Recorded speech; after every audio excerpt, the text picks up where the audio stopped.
Welcome to Baker High Wildcats football. And now, Baker High Wildcats football.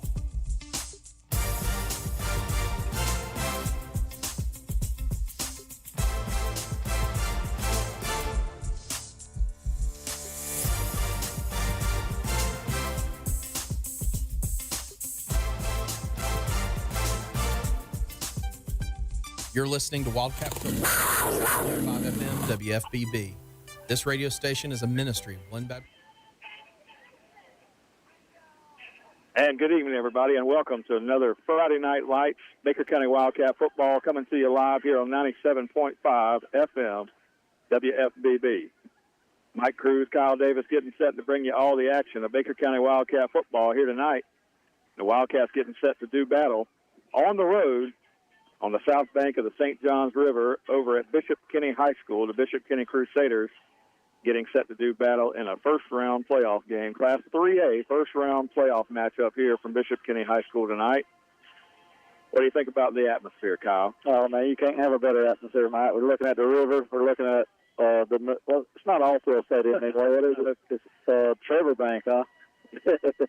But Trevor Bank. Trevor Bank is what they call it, but Trevor's hurt now. But, man, it's a beautiful place to play. Played here brings up a lot of memories, man. This is probably the prettiest place to play football in Jacksonville, Mike.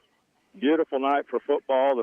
The moon is glistening off the river. If you look just straight across where the Wildcat fans are off to their right, and the Jacksonville Stadium to our left, and the Jacksonville Agricultural Fair is in town tonight. You can see the rides lighted up from over here where we stand. The Wildcats getting set to do battle. Bishop Kenny 7-3 on the year, Kyle. They went 2-1 in the district.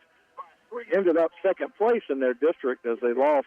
They lost one game, but they actually beat the district champion. So Bishop Kenny coming in 2-1 record, a little bit higher seed than the Wildcats. So we make the travel and road visit tonight. Inside of our region, we've got some other matchups that we'll be paying attention to tonight. But for the Wildcats tonight, Kyle, 2 losses to end the season. We lost to Wakulla, then we lost to Dunellen to close the year out. The Wildcats' focus the last 2 weeks has been on getting healthy and getting ready for this football game. Yep, Mike, I think you come out tonight if you're Kevin Mays and you just line up. You're looking at Bishop Kenny. I think you got more athletes if you're looking at it from watching film. I think you line the ball up and run at them, Mike. Run at them, play ball control, let your defense has set the tone all year. Let them take control of the game, keep the ball on offense, sustain drives, and I think you got a good chance at victory, isn't it? Yeah, one thing the Wildcats battled the last 2 weeks of the year, we mentioned the losses, but one thing the Wildcats battled was injuries. So the Wildcats had a few guys that were banged up toward the end of the year, had to get those guys healthy. The last 2 weeks has worked out really well for that. Coach Kevin Mays told me before the game on the field, Kyle, that the Wildcats are almost as healthy as they have been all year tonight, just missing 1 or 2 guys, and we'll see how things go. But overall, the Wildcats very healthy as we get ready to play this ball game tonight. So the Wildcats, though, because of the 2 losses to end the year, really just need to establish some momentum early, Kyle. And the way the Wildcats have won this year is games where we get out in front. When you think about Bishop Kenny and you look down their schedule, there's one team on the schedule that they've played and we've played that's a like opponent. We played them early in the year. That was First Coast. They just played them 2 weeks ago. But if you look at the scoreboard, and I know this is not how you do it, but if you look at the scoreboard on how the games went, the Wildcats won the game 30-0. Bishop Kenny won 31-6. So if you just base it on that one measure of like opponents, the game should be a fairly evenly matched game tonight. Yep, but let me tell you something, Mike. This is playoff football, so it changes a little bit everything. I mean, it's win or go home now. We've talked all year about trying to get into the playoffs. Well, guess what? We're in the playoffs. So these Wildcats tonight, all week, I'm sure Kevin Mays has been preaching. This is it, boys. I mean, for some of these seniors, you're walking on the field tonight. If you lose, you're done playing high school football. If you win, you get another week. So this is the time. If you're a playmaker tonight, you make plays. If you're not a playmaker, you go home. It's that simple. We talked about some of those seniors on this football team. K.L. Cruz, number 22, Seth Chestnut. Talked about Case Foster, number 30. These guys have been bringing it all year on that defensive side of the ball, along with Phillip Jackson. Some of these guys, they're the key to tonight's matchup, Kyle. If the Wildcat defense can play as strong as they did early in the season, get that momentum back, get some points on the board early. The Wildcats should be in good shape. Yep, I would expect us, like I said, to come out and try to control the clock on offense, run the ball. I think we can run the ball on Bishop Kenny tonight. I wouldn't try much in the passing game. I'd play action out of heavy. And defense, you just got to keep doing what you've been doing all year. And we should be able to come out of here with a victory tonight. It's going to be a fun game, beautiful atmosphere, Mike, and I'm excited to call it. I'm excited to call it too, Kyle. Excited to be here with you, and the Wildcats getting set to do battle again in the playoffs. Bishop Kenny's going to send their captains to the middle of the field, and the Wildcats will do the same. Looks like Kanias Williams, one of the captains for the Cats, along with Case Foster's out there, Kel Cruz, and Seth Chestnut, guys we just talked about, captains for this Wildcat football team tonight. All players that's been making plays all year, Mike. I walked the Wildcat sideline earlier. The Wildcats look like they're ready to play. Got a chance to talk to my buddy Robbie Lancaster today from down at Tailored Healthcare. Robbie Lancaster fed the team today. They had steaks down there, Kyle, and a lot of support behind this football team, and I know they appreciate Tailored Healthcare for feeding the team tonight before the football game. And yeah, Robbie's a good guy, man. Robbie's a little bit older than me, but I believe he's a Georgia boy, isn't he? He's a Georgia boy. We'll talk about that later. We'll get into that at halftime. But yeah, we got a Kelly Cruz and all these Mike Rogers guys. They're ready to hear from us tonight. Yeah, I got a lot to say, but we'll hold those thoughts for right now.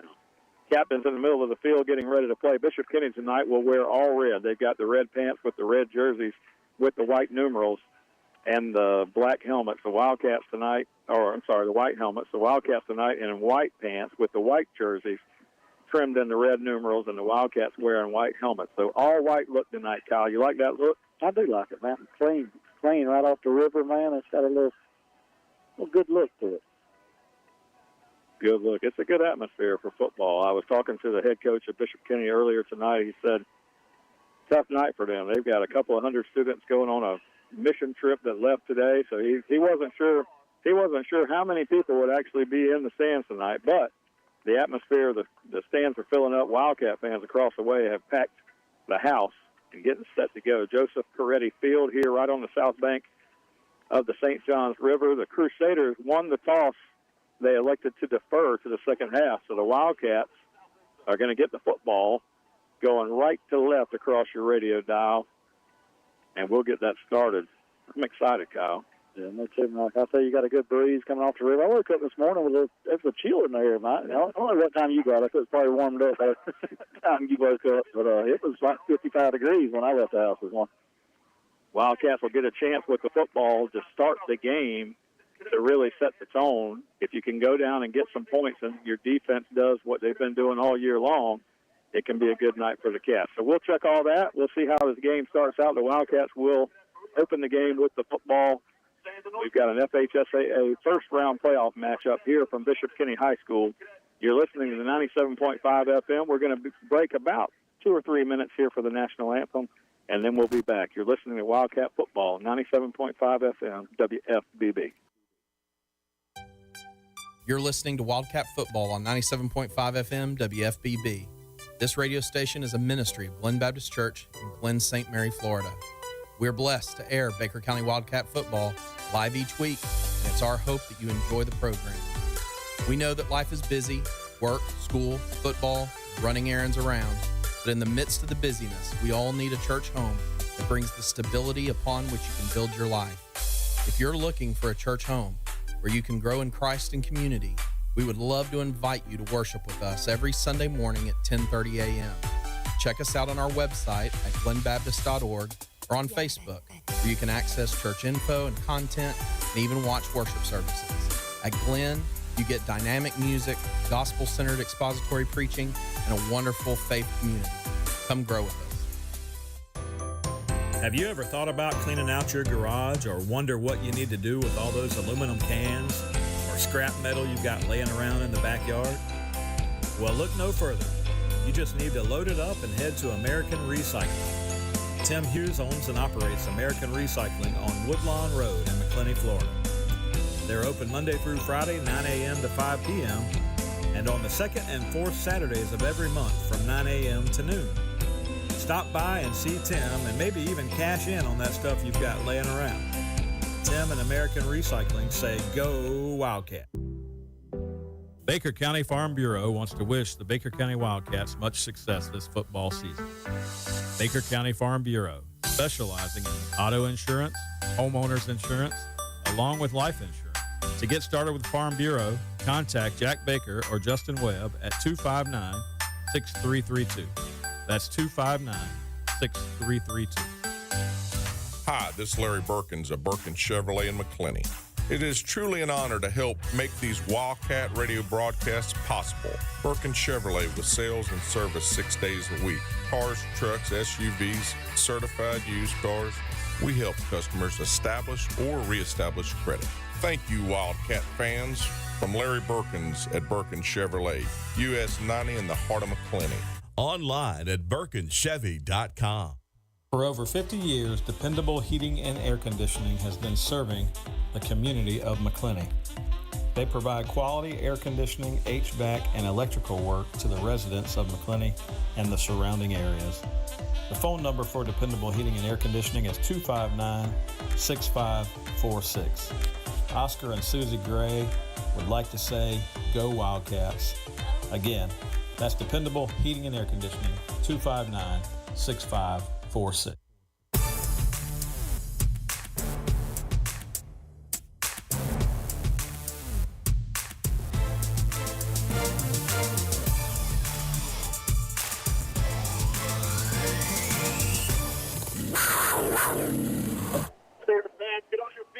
And we welcome you back here to Joseph Peretti's Field on the campus of Bishop Kenny High School, right on the south bank of the St. Johns River, looking straight across.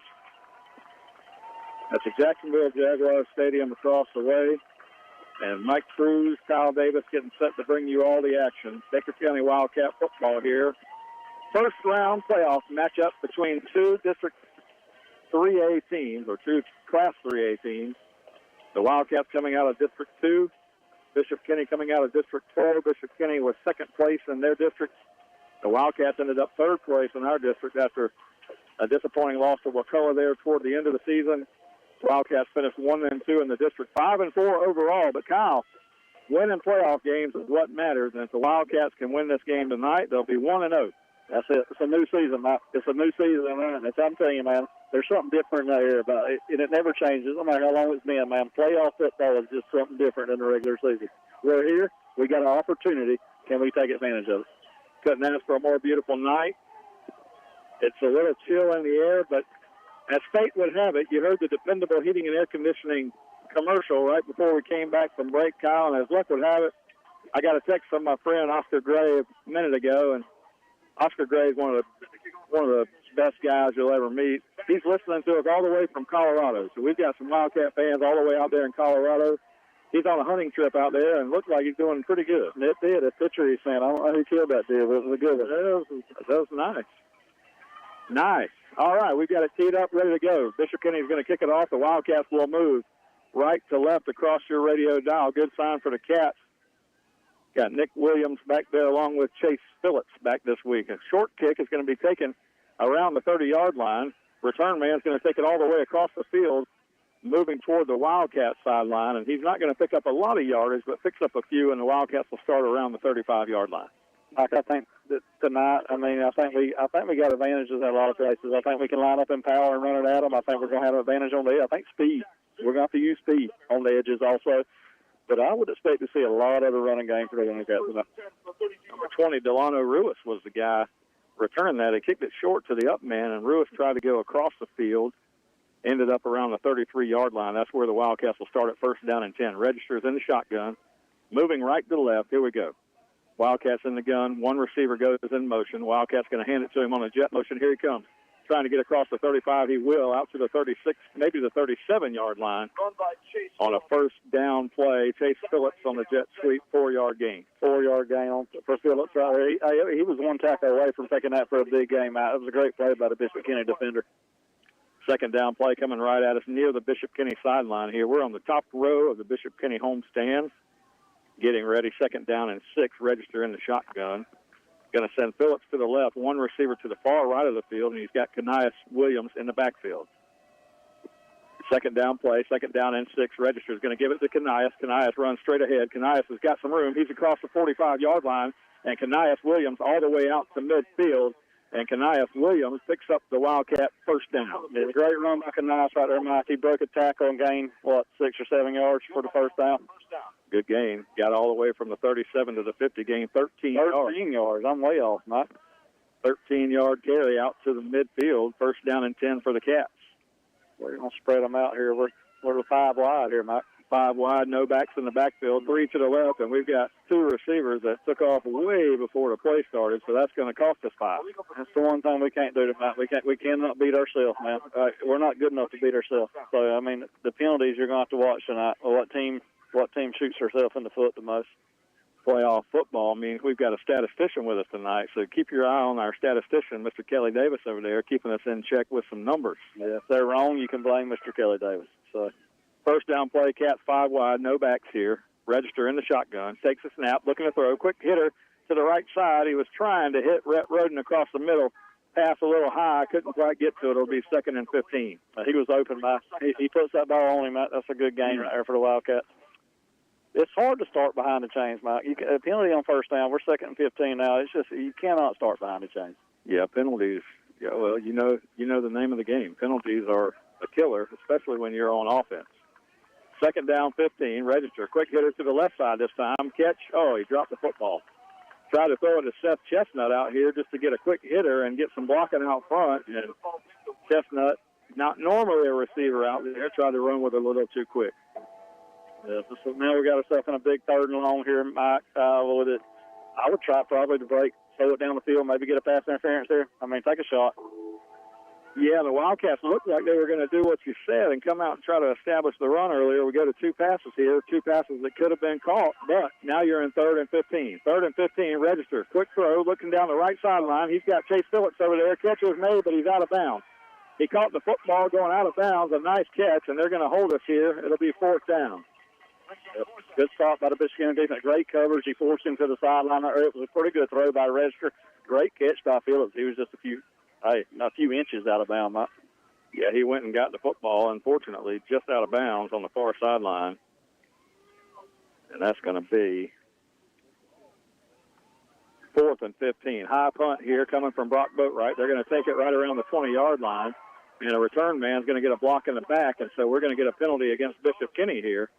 As the return man tried to return it from the 20, got to around the 27, but you're going to get a penalty to bring this one back. I don't know what they're going to call there, Mike. They may call targeting. I don't know if he went under the chin of Rhett Roden right there. Let's see what they call. Return man was number 2, J.P. Donovan, senior wide receiver for this Bishop Kenny team. Personal foul. Yeah, against Bishop Kenny, so you're going to go from the 27 here, likely back to around the 12. So Bishop Kenny's going to be backed up on their first possession against this Wildcat defense. So the Wildcat defense, Kyle, I know we got a first down, couldn't do much more on offense that time, but this is really the key to this matchup, I believe, is what our defense does against their offense. Yep, absolutely. This is what you want to see right here. This defense has got to play like they played all year, Mike. From the 12-yard line. Seth Chestnut, I know he's mad tonight. I don't know if everybody's heard, but Florida Atlantic pulled his scholarship pretty much, Mike, and give it to a guy. And we'll get into that later and talk about that. Seth's got a lot of more opportunities. First down play from the 12-yard line. Bishop Kenny in the shotgun, sends one receiver in motion. The quarterback, Heidemann, hands it off, and he's going to get a yard, maybe 2. No, he's going to be chopped down right at the line of scrimmage. So that is a no gain. It'll be 2nd down and 10. Good job by the defense. Number 2 is Donovan. Number 10, the quarterback, is Derek Heidemann. He's a senior quarterback, listed at 5'11". He's going to stay in the shotgun here. 2nd down and 10. One receiver to the left, 2 to the right. One back in the backfield. Straight drop, looks to throw, fires the ball to the right side. Catch made right on the sideline. And he goes out of bounds right at the first down marker. That's what we can't do, man. Burnett. That's what we did, man. We cannot give up that. I mean, you got them 2nd and long, and you give up an 8-yard out right in front of the stick. So we got a big 3rd and 2. Tough spot for the receiver. He marked him out at the 21, so a full yard, maybe a little more, for a first down here on third down for Bishop Kenny. Third down, call it a long one. Bishop Kenny, 3 receivers to the right side, 1 back in the backfield. Now man in motion. Heideman's going to give it to him. No, Heideman gives it to him on the jet sweep. That's the same guy that was back in front formation. That's Donovan, and he's going to pick up a big first down for Bishop Kenny. They run the jet sweep to the far side, and he picks up about 12. Yeah, that was easy, Matt. That was easy. No containment on the right end for the Wildcats. We got to fix that pretty quick, or it may be a long night for the Wildcats. Good job by Heideman, the quarterback. He ran that little jet sweep play almost like a zone read. He did. He read it, and finally gave it. 4 receivers to the right, 1 to the left. No backs in the backfield. Quick hitter to the right side. That's Donovan. He's going to get hit right where he caught it, and he's going down. Great tackle over here by Kel Cruz. Yeah, 13 hit him first, Mike, and then Kel comes to finish it up. Taz Kinghorn made the play. He made the initial contact, and Kel Cruz cleaned it up.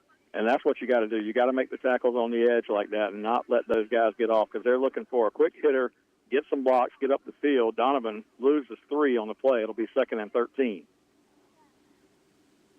That's a big tight end they got. He's huge. 2 receivers left, 2 to the right, back in the backfield. They're going to throw it down the middle, and they were looking for the guy you were just talking about, number 11, James Davis. He's a tight end listed at 6'2", 205, and the pass was too high, incomplete. He was wide open down the seam there, Mike. He puts that ball on him, it's a 30-yard gain. Well, guess what? It's incomplete. That's third down. It's a huge third down here, man. 3rd and 12. We got to get off the field on third down. Third down play, and Heideman's going to be in the shotgun here. You're going to split out a couple of guys to the left in the slot there, and it's third down. They need 13. Heideman, straight drop. He's under pressure. The Wildcats flush him out of the pocket. He's rolling to his right, looking to throw. Fires one back across the middle. You're going to get a holding flag in the backfield here, and it's going to be short of the first down. He completed it out there to number 16, Burnett, but he's short of the first down, plus a penalty. Looks like this is going to be against Kenny. Yeah, he's short. He's short by a yard, Mike. We'll back him up here. Holding against the Crusaders. Yeah, he completed it out to the 40. They needed to get to the 43, so he's really about 3 yards short of the first down. If we take the penalty, though, it'll be 3rd and 23. And I think I'm backing him up, taking 3rd and 23. I like it too. Sometimes you think, okay, well, 4th and 3, we'll get them off the field. But when you play the field position game here, you back them up 10 yards all the way back to the 31. Now they've got to get all the way, back to the 21. They need to get all the way out to the 43. So they need 22 yards on third down, and he's going to get hit in the backfield and get sacked. The Wildcats had 5 guys get back there. Seth Chestnut and Case Foster finish him off, and the Wildcats, taking the penalty works out great. Yep, great pursuit there by, I think Chestnut hit him first and Foster cleaned it up, man. They're flying around the football right now on defense for the Wildcats. And that's what I said in the pregame, Kyle. We need the defense to play inspired, ready to go football. We've got Rhett Roden back to return the punt. He stands right at midfield, so the Cats, taking that penalty, are going to stand to get decent field position here. The punt's going to be away from the 5-yard line, almost blocked, and it was blocked. And it's going to be returned. The Wildcats, Taz Kinghorn got back there. And blocked the punt, and Seth Chestnut picks it up and runs it all the way back to the 11-yard line and then lowered his shoulder. Yeah, that was a vicious hit by Seth Chestnut on the sideline right in front of us right now. And 34's hurt, and I hope he's okay. Yeah, I hope he's okay. Seth Chestnut returning that blocked punt. Taz Kinghorn got back there, Kyle. He did. He got a hand on the ball, Mike, and the ball deflected right to Seth Chestnut after about, 15 yards, Mike? Yep. And he said, I might have missed that catch earlier, but I'm taking this one to the house. And he ran over the Bishop Kenny guy right here on the sideline. And here's the thing, Mike. You got to take advantage of stuff like this. You got to put the ball in the end zone right here. Big plays and turnovers in big games. The Wildcats get one here. First down from the 11-yard line of Bishop Kenny. Register takes the snap, and we're going to get a free snap penalty here. Going to get a legal motion against the Cats. That's going to be 5 yards. They got 2 men in motion at the same time. You cannot do that. After the block punt, the Wildcats with the ball at the 11. We're going to get the illegal procedure. Will back us up 5 to the 16-yard line. First down.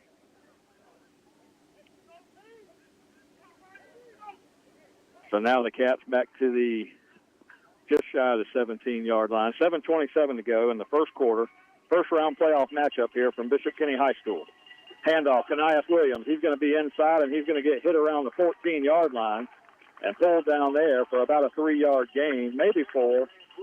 It'll be second down from there. The Wildcats need about 11. So big second and 11 here, man. We got to make up the penalty yards at least, and get us into a reasonable third down for us. Yeah, right around the 2-yard line, the Wildcats can pick up the first down here. So you don't have to score here, but picking up that first down would put you in great position. Second down, call it 11. Handoff, Keyshawn Kennedy. No, faked it. He's going to toss it over here to the left side, and Kanias Williams tight ropes the sideline down to inside the 10, down to the 9-yard line. A gain of 3 on the play, and that's going to bring up third down and about 7. Yep, huge third down here for the Wildcats. We don't want to settle for a field goal. We'll take the points, but I think you got to be thinking 7 here, man.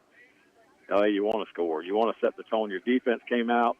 They played inspired football, got a huge sack. Then we got a block punt from Kinghorn. Now you got to capitalize. Third down play. Wildcats are going to go power. Going to hand it to Kanias Williams, and he powers his way down inside the 5-yard line. He's going to be close to the first down, about a yard short. Yeah, you're going all day right here. That tells me you go into power right here, Mike. You're in. Hey, you was in 4-down territory. He's going for it. Wildcats brought in Case Foster, Seth Chestnut in the blocking back position. Fourth down, call it a long one.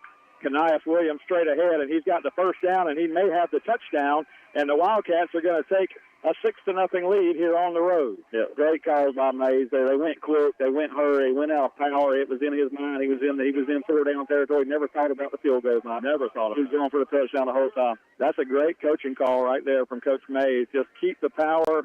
He saw that the power worked on that third down play. You needed almost 2 yards there on fourth down. Kanias Williams picks up 4, and the Cats are on top 6-0.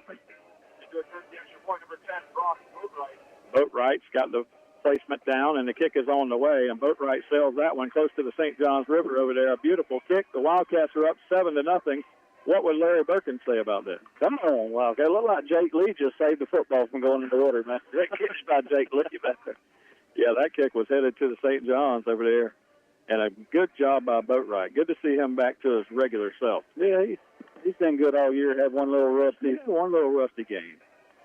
But kickers, it happens with kickers sometimes. Boatwright's had a great, phenomenal. I've known him Mr. Automatic all year, Mike. So I'll tell you, great start for the Wildcats. That's what you're looking for, man. Defense comes out, gets a stop after offense stalled, and then you come down and get a block, a partially blocked front. Seth Chestnut makes a big play, returning it back to the 20-yard line, and the offense does its job and sticks it in the end zone. Yeah, and the offense really needed some confidence. You know, your defense can keep you in this football game. There's no doubt about it, but the offense has got to have some confidence.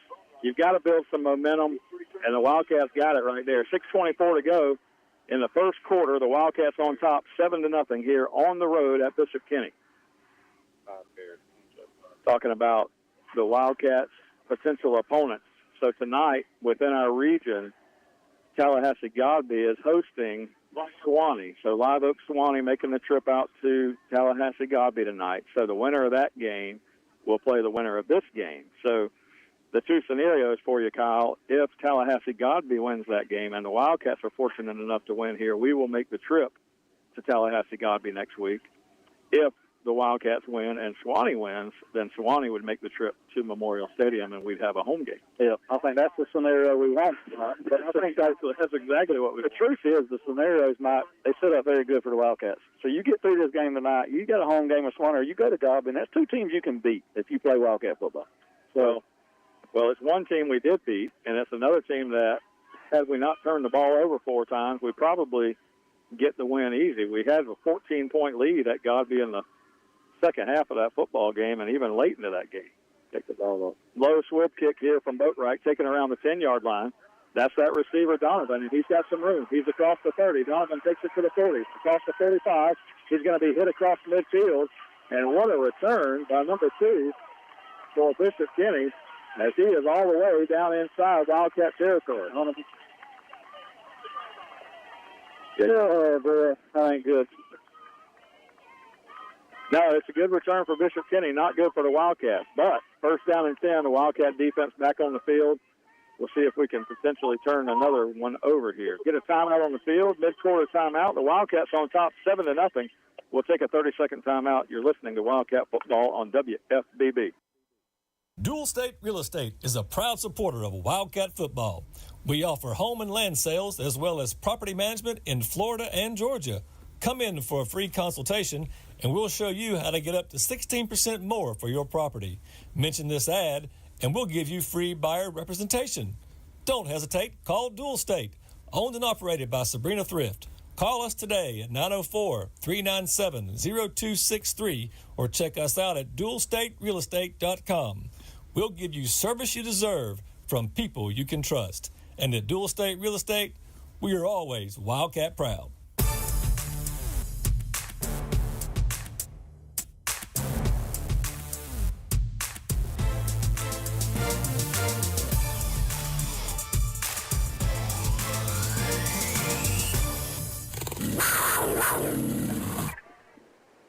After the Wildcat touchdown, 6:09 to go first quarter. Bishop Kenny with a great return, and now they're going to get the Wildcats to jump off sides on first down. So a good return for Bishop Kenny. They're starting out 1st and 10 from the Wildcat 35-yard line, and now with that 5 yards, they're going to have a 1st and 5 from the 30-yard line. Yep, stuff we can't do, Mike. I'm telling you, in a big-time playoff football game, you have got to be disciplined. You have got to be disciplined. You cannot. We just jumped off sides. It was just a straight hard count, and I think every player on the Wildcats jumped. Offensively for the Cats tonight, Kanias Williams has 5 carries, 33 yards, and a touchdown to start this football game. First down play, 1st down and 5. Heidemann takes a snap. They're going to give it to the running back, and he's hit behind the line of scrimmage, and that guy, Seth Chestnut, came to play football tonight, Kyle. Yeah, we'll talk about that a little later, Mike, but I figured he'd come to play football tonight, and he's going to be dangerous all night long. We'll look for number 15 to make a lot of plays tonight. 3-yard loss on first down, gets back almost the 5 yards that we gave up on the offsides penalty. So now 2nd down and 8 for Bishop Kenny outside the 30-yard line around the 33. 2 receivers to the right side, 1 back in the backfield, 2 receivers to the left. Shotgun for Heidemann. Takes a snap, looks to throw, fires one left side, catch made across the far sideline, close to the first down marker. The Wildcats hit him right at the marker. We'll have to check the spot. He's got it, Mike. I don't understand, man. We're sitting back in a cover 3, and nobody's in the flats, man. I mean, you're just throwing the ball to a wide-open guy. 5:27 in the first quarter, 7-0. First down, Bishop Kenny. Wildcats on top. Bishop Kenny gets the first down. He caught it right at the marker. We're at the 27-yard line now. 1st and 10, Bishop Kenny. Heidemann in the gun. He's got his tailback in the game. That's Madison, Caleb Madison. He's 5'10", sophomore. Now Heidemann looking to throw. He's going to have to scramble out, flags all over the field as Heidemann picks up a yard, maybe 2 on the quarterback scramble. But this could be against Bishop Kenny, or it might be defensive holding. Yeah, it come from the back, Judge. I'd expect this to be against Baker County. 2 flags flew in there, and you're going to get holding against the defense. Ooh, that's 25 yards of penalties already against the Wildcats tonight. The one thing we talked about before the game, we cannot shoot ourselves in the foot in a big game like this. I mean, we make Bishop Kenny beat you. Do not beat yourself. So now Bishop Kenny's going to have the football, 15-yard line, 1st down and 10 from there. They can pick up a 1st down inside the 5. The Wildcats with that touchdown a moment ago, 7-0. You did not want to give a score up to Bishop Kenny on the next possession. So the defense is going to have to tighten. 1st down and 10, Heidemann in the gun. He sends one man in motion. Quick throw to the right side. They pick up a block over there. The receiver is going to get by the blocker, and he's going to get upfield, and he's going to get the touchdown for Bishop Kenny. And they're an extra point away from tying the ball game. Yeah, that's too easy, Mike. They're throwing the wide receiver string out there. We get blocked. You cannot get blocked on that, and they just walk it in the end zone. Start some penalties. A kickoff return on special teams, a 40-yard return, and you got another 15-yard penalty, and then you got a touchdown. That's what it's going to equal up to. We have these Wildcats. We got to be more disciplined on defense than that. Got 2 guys that Heidemann's looking for. He's got number 2 Donovan, and he's got number 16 Burnett. Those are the 2 guys that he's targeted here early in this ball game. Wildcats going to have to think about getting some, maybe just keeping an eye on those 2 guys. I mean, that's the 2 guys that he's targeted, and they're the guys that are making all the catches. But extra point's good. It's a 7-7 ball game with 4:43 to go. Yeah, it's going to be fun tonight, Mike. I think you're going to have a back and forth affair here, and it's going to be this is playoff football, man. All right, get ready for an excitement over here on the river. in Jacksonville. Yeah, and the way it played out here, Kyle, with the defense doing what they did and getting the block punt and us getting in the short field, our offense really needs to put together a long drive here, run some clock. I like the fact that we can show the power, run the football against them. Let's do it. Let's just move this ball down the field, run some clock, get the lead back. Yeah, here's the thing, Mike. I think lining up 4 and 5 wide and trying to throw the ball down the field, we've not been that successful doing that this year. Let's throw some play action out of the power and kind of surprise people with the pass. I mean, I think that needs to be the game plan. We'll see what Coach Mays decides to do. Defensively, we just got to regroup. You can't give up big play on special teams like we did and the penalties. Chase Phillips on the right, Nick Williams on the left, and the kick is in the air. It's going to come down to Williams inside the 10-yard line. He catches it on the run, gets out across the 20, across the 25, and across the 30-yard line. A good return for Nick Williams, and the Wildcats will have the ball 1st and 10 outside the 30-yard line.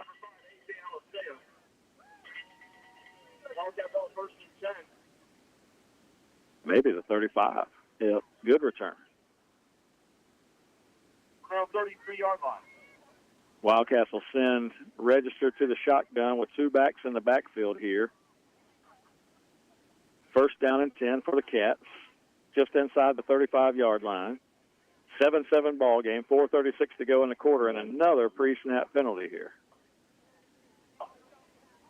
I'm telling you, Mike, that's the one thing that we couldn't do tonight. I think we're better than Bishop Kenny, but we cannot beat ourselves. Make the Crusaders beat you. I think the head official just blew the whistle there because they went before the play was ready for action, so it's not a penalty. We'll go again. 1st and 10, Register in the gun, takes the snap, going to hand it off inside. I think that's Kennedy on the carry. And Keyshawn Kennedy is going to take it out across the 35 near the 40. And they were blowing the whistles. The whistle was blowing. The ball came out late, but they were blowing the whistles. The play was dead, I thought. Yeah, they're calling it 2nd down, Mike. Thank God. Yeah, the whistles were blowing, and then the ball came out after that. So Kennedy's going to pick up out to the 37, going to pick up 4 yards here. It'll be 2nd down and 6. The 38-yard line. Gain of 5. Yeah, close to 5 yards on the carry. Good job by Keyshawn Kennedy. And he's got to hold on to the football. 2nd down and 5, Register in the gun. This time, again, it's Kennedy. Kennedy showing some speed, getting outside, getting across the 40-yard line and across the 42-yard line. And that's going to pick up another 3, maybe 4 yards, and it'll be 3rd down and a short 1 here for the Cats. Yeah, that Bishop Kenny defense, they may be undersized, Matt, but they're flying to the football right now. They do. They swarm the football. And now 3rd down and 1. It looked like Kennedy had big yardage on that play potentially. They stopped him after 4 yards, but positive momentum. The Wildcats run it straight ahead. He didn't get it for the 1st down, and I don't think he got it. Tried to just hit Kanias Williams on the inside quick hitter, and he's going to be a yard short of the 1st down. It'll be 4th down. Let's see what Coach Mays decides to do here. He could send the power package back in, which is what it looks like he's doing. I agree with this. I mean, I know a lot of people may not like this. I think I think you got to trust the Wildcats to bring power in right here to be able to get a yard. I agree. I almost wish he would have done it on 3rd down. I agree. 4th down and 1. The Cats are 1 for 1 tonight on 4th down. They're going to call timeout. Bishop Kenny calls timeout. I hope we don't change our mind in the course of this, Mike, because I think you need to go for it here. Yeah, I like bringing in the power look, going for it, 4th down. They need really less than a yard. They need about a half yard here. You are in negative territory here, so if you give it up, Bishop Kenny's going to have the ball on your side of the field. So that's one aspect that you look at, but you only need half a yard here, and that power package has been pushing the line. So here's the deal. Do you trust your team right here? If you're Coach Mays, do you trust your team to get half a yard? And to me, if I'm in this game, I'm in the playoffs, and it's win or go home, man. I'm going to get the yard. Yeah, and coming out of a timeout, I like run to the line, get a quick snap, and go. Don't play around with it. Don't stand back there with a hard count or anything like that. Just get under center, get that power package in there, run the football right at them, and pick up the yard you need. Really less than a yard. About a half yard if you're looking at the down marker across the way. Kanias Williams is the deep back. Seth Chestnut, Case Foster in the block. Here we go. 4th down. The Wildcats need a yard. Handoff straight ahead. Kanias Williams has got it, and he's out near midfield. He needed a half yard, and he picked up about 4, and the Cats are going to have a 1st down near midfield. Keep feeding time, man. Canais is running hard tonight. He's got over 6 carries for 30-something yards already with a touchdown. Good for one down, first down. Close to midfield now, 2:43 and running the clock. 7-7 ball game, but the Cats on the move now after the first down. Now we'll go back, send 3 receivers to the left side, 1 to the right. No backs in the backfield for Register. What's quarterback draw here, Mike? First down play, Register straight ahead, just like you called. Register's going to take it out across midfield and pick up close to 4 yards on a straight-ahead run. We've showed empty a lot this year, and we've ran that probably 90% of the time. I'm sure Bishop Kenny was ready for that. 49-yard line. Well, positive yards on first down is important, though. That's 4. All right, I'll take it every time. Second down 6. We're into Bishop Kenny territory with that run. The Cats are going to split the same formation here. 3 receivers left side. Cale Cruz, Case Foster, Seth Chestnut. Not your typical receiver package. No, we got some defensive guys playing offense tonight, Mike. Register in the gun. Quick snap. Throws it over there to Chestnut. Chestnut's going to lower his shoulder and get upfield. He's inside the 45 and close to the 42. And Chestnut just looking for guys to hit. Yeah, he's hard to tackle, man, when he gets the ball in his hand. He is barreling over people out here. 42-yard line. Call it the 42-yard line. Going to be about a yard short here. It'll be third down. So the Cats have 2 plays to pick up 1 yard here. I'm doing power, Mike, and I'm going to run it right at them twice. So see what the Wildcats do. Well, they've got the personnel in the game to run that, but they're going to send them out to the right side this time. And we're going to go empty again. Empty backfield, third down, call it 1. 2 receivers left. We've got Chase Phillips, Brett Roden here right in front of us on the Bishop Kenny sideline. See if you get the quarterback draw again, Mike. Third down, quick pass, no, pump fake at the line of scrimmage. Register looks deep. He was looking at the pump fake there. This ball's going to be almost intercepted inside the 10-yard line. So the Wildcats decided to take a shot there on 3rd and 1 with these same players in the package here. You've already gone for 4th down. You may as well. It's 4th and 1. They'll run the power here, I think. Yeah, now you got to get it. You give yourself 2 downs to get a yard. I don't understand it.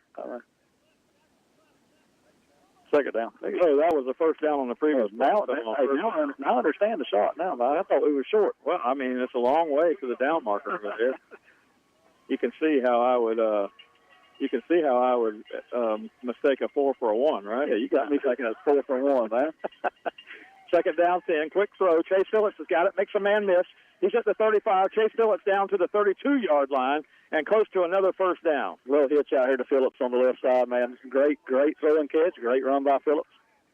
First down play, and it's down to the 32 now. Chase Phillips with a catch and a nifty move. Made one man miss. Got the first down. First down and 10 now for the Cats. Good drive here for the Cats. First down play. Canais Williams has got it. He bulls his way inside the 30, down to the 29. Nope, he had to throw him down. He had to be down. He was down on the play. And 24 came in and took the ball from him while he's on the ground. This crowd doesn't like it, but Tyler looked to me like he's on the ground. Yeah, I thought he was too. They took it from him when he was on the ground. We still got to do a better job of holding on to the football. Canais stays in the game here. You've got Keyshawn Kennedy and Canais Williams in the backfield. Second down play. They need 7. 2nd and 7 from the 29 of Bishop Kenny. Register. Takes the snap. Toss sweep to the right side. Keyshawn Kennedy. He's going to get inside the 30. He's still on his feet. Inside the 25. Keyshawn Kennedy gets close to the first down and got it. Down to the 21-yard line. Yeah, nice run by Kennedy. Little toss sweep to the right there. Kennedy turns on the burners to get around the end. First down and 10 Cats now. 7-7 ball game. Under a minute to go here in the quarter. 30 seconds in the clock running. It's been a long first quarter, hasn't it? Well, it has. 2 touchdowns, 1 for each team. And the Cats, though, exactly what they needed here. A good drive. Now they need to finish it off. First down play. Canais Williams is hitting the backfield, and he's driven backwards. And we didn't need that right before the quarter runs out, because now the Cats are going to lose 2 yards. It'll be back to the 23, and they'll go to the second quarter needing 2nd and 12. Yeah, I bet that's one Register wish he would have had back, Mike. I think that's one he should have kept. Second down and 12 when we come back. 7-7 ball game here from Bishop Kenny tonight in this first round FHSAA playoff matchup between the Bishop Kenny Crusaders and the Baker County Wildcats. You're listening to WFBB. We'll take a 1-minute timeout, and we'll be back with more Wildcat football. Did you know that walking just 10,000 steps a day helps keep you healthy? And it's easy. 20 minutes of grocery shopping is 1,600 steps. Daily housework is 270. Taking a half-hour walk during lunch, around 4,000 steps. You can see how this adds up. 10,000 steps will find you a healthy weight and even reduce your risk of heart disease, diabetes, and stroke. Feeling healthier starts with the first step. A message from the Florida Department of Health. Foster's General Contracting and Plumbing is located in Glen St. Mary, building trust with quality work and dependability. Wildcat Radio is happy to be partnered with Robbie Foster and Foster's General Contracting this year. Foster's General Contracting and Plumbing, your hometown full-service plumbing and general contracting company. We're here to serve all your new construction or remodeling needs, both residential and commercial. Do you have plumbing needs? We do service calls and offer free estimates for any repair, big or small. Call us anytime, 904-653-1136. That's Foster's General Contracting.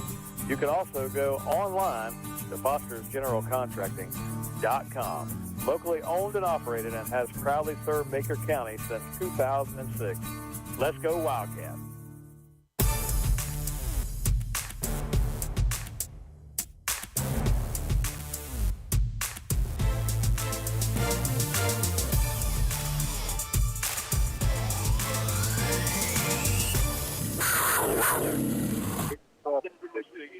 Just underway, second quarter here from Bishop Kenny High School, Joseph Peretti Field here right on the campus of Bishop Kenny.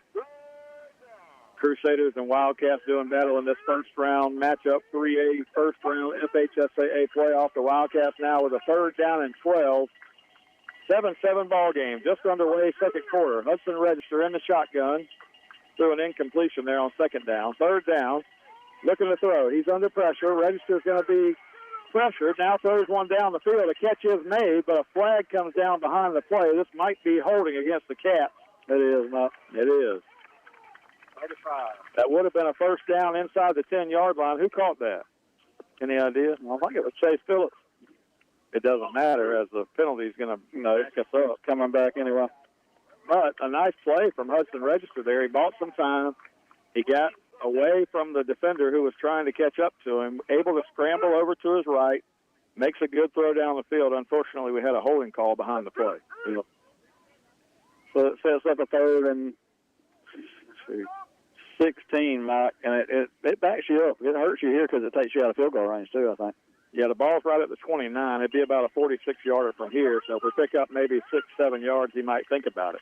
Third down play, Register in the gun, three receivers to the left. Kennedy in the backfield. He's in there to block. Register looking down the field, and now definitely out of field goal range as Register gets hit and fumbles the football. And it's going to be Bishop Kenny ball. Yeah, that was one. I bet another one registered. He held the ball too long there, man. You got to get rid of it. Take a chance at some point or throw rid of that. You cannot take a sack there because you got a chance at a field goal. So Bishop Kenny now comes through. The Wildcats have momentum early in this game. We blocked the punt, went in with the touchdown. We have momentum. The defense has been playing good. Stopped Bishop Kenny twice so far, but Bishop Kenny with a big play here on third down. Sacks Register, causes the fumble, and they're going to have it first down and 10 from their 31-yard line. Yeah, big play by the Bishop Kenny defense right there. We had a good chance to take the lead there with a field goal at least. And, hey, they made the stop. Heideman's got two receivers to the right, one to the left. He sends him in motion. That's Donovan. Handoff straight ahead, and they're going to run the football across the 35, across the 38-yard line to the 39. And a good gain on first down for Bishop Kenny as they're going to pick up about 7 here. It'll be 2nd and 3. Yep, that's what we don't want to see. We don't want to see they start getting gashes inside the middle running the football on us, Mike. So let's hope this Wildcat defense can figure that out. Heidemann in the gun, sends a man in motion. Looking like they thought they got the Wildcats to jump in the neutral zone. No flag. Now the Wildcats shift on defense. 2nd down. Snap back. Penalty on the play. Looked like they had motion with two guys back there. Big hit off fumble on the play. The Wildcats may have it. No, Bishop Kenny got it back. There's a flag there. Illegal motion at Bishop Kenny. Yeah, they had two guys moving at the snap, so it's going to be a 5-yard penalty against Bishop Kenny here. 7-7 ball game, 10:42 to go in the first half. And that penalty is going to back them up. So they had a 2nd down and 3. So now they're going to be looking at 2nd down and 8. Yep. Hey, there's a lot of yellow flags been on field tonight, Mike. Yeah. We checked it at the end of the first quarter. I think the Cats had 25 penalty and Bishop Kenny had 20. What do we have now? We're 35 for the Cats and 25 for Bishop Kenny now. Ooh. That holding call on the Wildcats that took away our first down inside the 10, and now Bishop Kenny on 2nd down and 3 in a legal motion. 2nd down and 8. Quarterback Heidemann in the gun here. One receiver goes in motion. They're going to hand the ball off. No, he's looking to throw. He's got a man open here. He's going to be hit right there outside the 40-yard line. Trying to pick up that extra yardage. He's going to be about 3 yards short. So 5-yard gain there is going to bring up 3rd down and 3 or 3rd down and 2 for the Crusaders. Yeah, that's too much. They just ran a little tight end, snuck him out. And good play for the Bishop Kenny Crusaders right there. Now we got to stop at 3rd and 2. 3rd down 2, 10 minutes exactly to go in the second quarter. A 7-7 ball game here on the road at Bishop Kenny.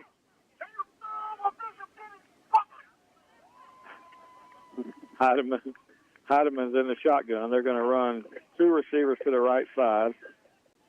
And the official's talking about something here before the play. The Wildcats desperately need a big play on defense to get the momentum back. I don't feel like Bishop Kenny's gotten the full momentum, Kyle, but the Wildcats had a chance early in this thing to really seize the momentum, and they've kind of let Bishop Kenny hang around and kind of steal a little bit here and there, but our defense with one big play can turn it all around. Oh, yeah, I think we're looking for a play here to take the momentum. I mean, I don't think either team's got the momentum yet, but if I had to pick a side, Bishop Kenny's on the verge of taking it now. We got to step up and make a play.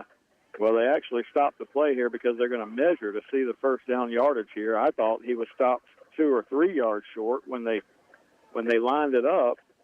He actually was about a yard short. Now they bring the chains all the way across the field to measure to see if they have a first down. I don't know. First down. Yep. So somebody on that Bishop Kenny sideline was thinking, hey, I think we got a first down here. You don't have any type of instant replay review, so the best you can do is try to get in the ear of the official and get their attention, and that's what they did, Mike, and they got a first down. They did. 7-7 ball game, 9:45 to go in the quarter. In the first half, Wildcats dig in on defense. Big number 71, Grayson Thrift in there. Philip Jackson on this end. A lot of stoppage of play tonight, Kyle. It's just we got some energetic Bishop Kenny fans around us, if y'all can hear them in the background. They're very excited over here. We're in the home stands, unfortunately, but just look at the draw. First down and 10 now. Heidemann in the shotgun. He's got 2 receivers left, one to the right. Heidemann takes a snap, and he just fakes the handoff and goes straight ahead. Wildcats do a decent job of staying home there. Just a short gain, maybe 2 yards on the play. Yeah, good job by the Wildcat defensive line. And Seth Chestnut coming out from his linebacker position. That was a straight quarterback draw, Mike. We read it well. 2nd down, 9. He only picked up a yard there, so Cat defense really needs to dig in here as Bishop Kenny moves toward midfield. 9:21 to go, second quarter. Tie ball game, 7-all. Beautiful night for football. Just an amazing ball evening here. Handoff left side. He's got a little bit of a hole. Cat's going to push him out of bounds right here at the midfield stripe. All the Bishop Kenny folks are looking for a flag, but those guys are just kind of locked up going out of bounds. You know, it's funny, Kyle. You think that all the people in the stands know football, but they really don't. No, they don't. They're not having a good time, though, Mike. I can't blame them for that. That's a 9-yard gain for Bishop Kenny today. We're looking at 3rd and 2 here. Yeah, they're going to spot it right at the 48-yard line, and he needs to get down inside the 46 for a first down. So 3rd down, big play coming up here for Bishop Kenny. Wildcat defense digs in. Owen Hodges on this end. They send a man in motion. That's Donovan. Now they hand it off left side and trying to get the edge, and the Wildcats do a great pursuit. Chestnut, great play. Great job of pursuit by Seth Chestnut, but let's check to see where the spot is.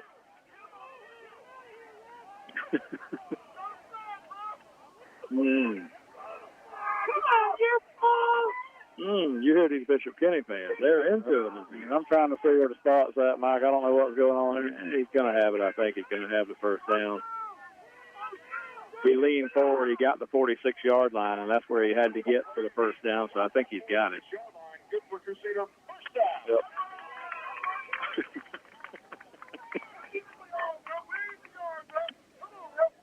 First down and 10. 9 minutes to go. Second quarter, 7-7. Bishop Kenny with the football. Trying to take the lead before halftime here. Heidemann in the shotgun. One receiver to the right, one to the left. Heidemann takes a snap, looking to throw. He's under pressure. Case Foster flushes him to the right. Now he comes back, throws one back to the right, and the catch is made on the far sideline. Tackle out of bounds is finally going to draw a flag here, and the Cats were playing with fire, Kyle, and they threw one out of bounds on the far sideline, and that's going to be another 15 yards here for Bishop Kenny. I say stupid play by number 2 right there. I mean, he slammed him out of bounds after he gave us a 15-yard catch, and Case Foster said him all about it, and I don't blame him. Well, the penalties, I mean, that's going to take us well over 50 yards in penalties here in the first half. And, you know, you're in a 7-7 ball game, a big game, big plays, turnovers, and now penalties becoming part of the story. Yeah, we're at 50 yards on penalties, Mike. That's not good with 8 minutes and 50 seconds left in the second quarter. Yeah, agreed. That was not a smart football play by the Wildcats out there. Well, they had a couple over here on the Bishop Kenny side that were close. And so that's why I say you're playing with fire, because you had a couple plays that were close, and then that one was pretty obvious to everybody in the stadium. So first down and 10 now, Bishop Kenny at the Wildcat 20-yard line. So they're in the red zone in a 7-7 game with 8.5 minutes to go in the first half. Right in front of us, Heidemann with the football in the shotgun. One receiver right, one to the left. Running back in the backfield. Straight give. The running back is Grayson Thrift. Hit him in the hole, and 71 pushed him back. A nice hit right there by Thrift coming up. He picks up 2, but, man, he's going to fill that one. Yeah, great play by the freshman Grayson Thrift in the middle. Second down, 8. They give him 2 yards on the play. Oscar, if you heard that one, your grandson made a nice play. Got in the hole, put the big hit on the running back, stopped him right there, 2 yards. Second down, 8.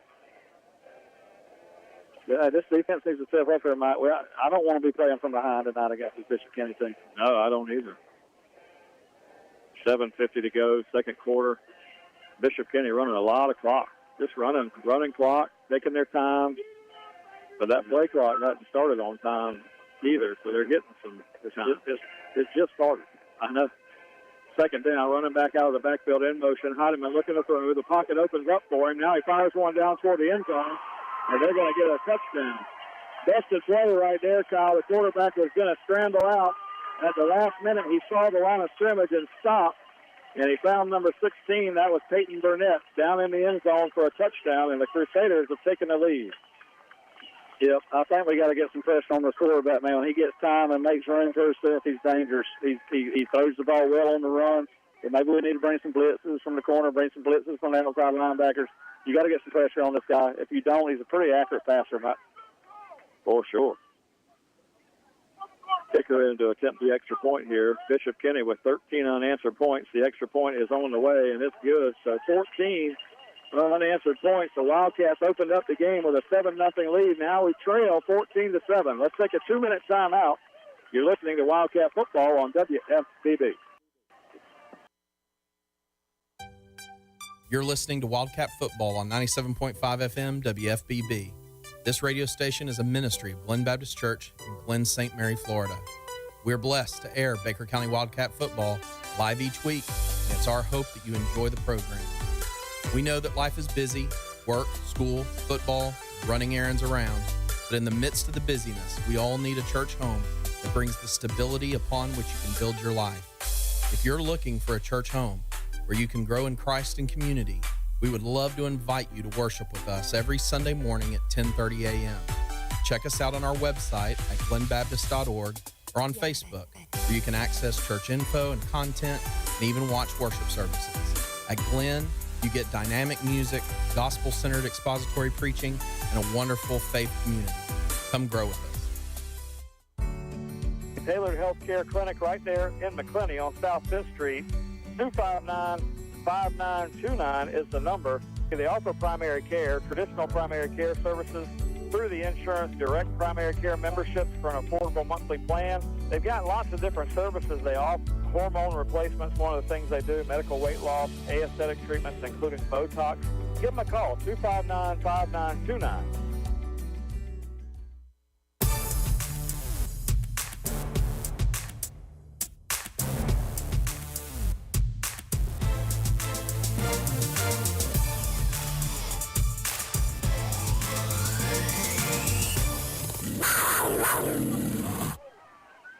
Wildcats come out on first down. They get the ball after the kickoff at the 21-yard line. We're going to run a jet sweep to Chase Phillips to the left side near the Wildcat sideline over there. But Phillips not able to get upfield, and Bishop Kenny's going to stop him, a 1-yard loss on the play. And we talked about momentum. Bishop Kenny squarely has it now. Yep, that's another negative at first down for the Wildcats. You cannot have negative plays on first down. I'll put your offense in hope. Second down play now. Cats from the 20-yard line. Snap back to Register, straight handoff, and Register fakes it, runs to the left side. Zone read play. Register's down the sideline across the 35. Flag comes in late. That might be a block in the back on the Cats on the far sideline, but Hudson Register picked up about 12 yards and would have had the first down. We'll have to check the flag. Probably going to be a block in the back, I'm guessing, Kyle. Yeah. It came in late as Register was getting down the sideline. They'll call holding on the Cats. They'll mark it from the spot of the foul. So the spot of the foul looks like the 35-yard line, so they're going to mark it back to the 25. So Register still picks up 5 yards on that play, so it's going to be replay the down. Will be second down at about 7. The 25-yard line. It would have been a first down, though, so that 10 yards. Yeah, great keep and a great run by Register right there. I didn't see who where to hold in the curve, but hey, they throw a flag every play tonight. So second down play, handoff.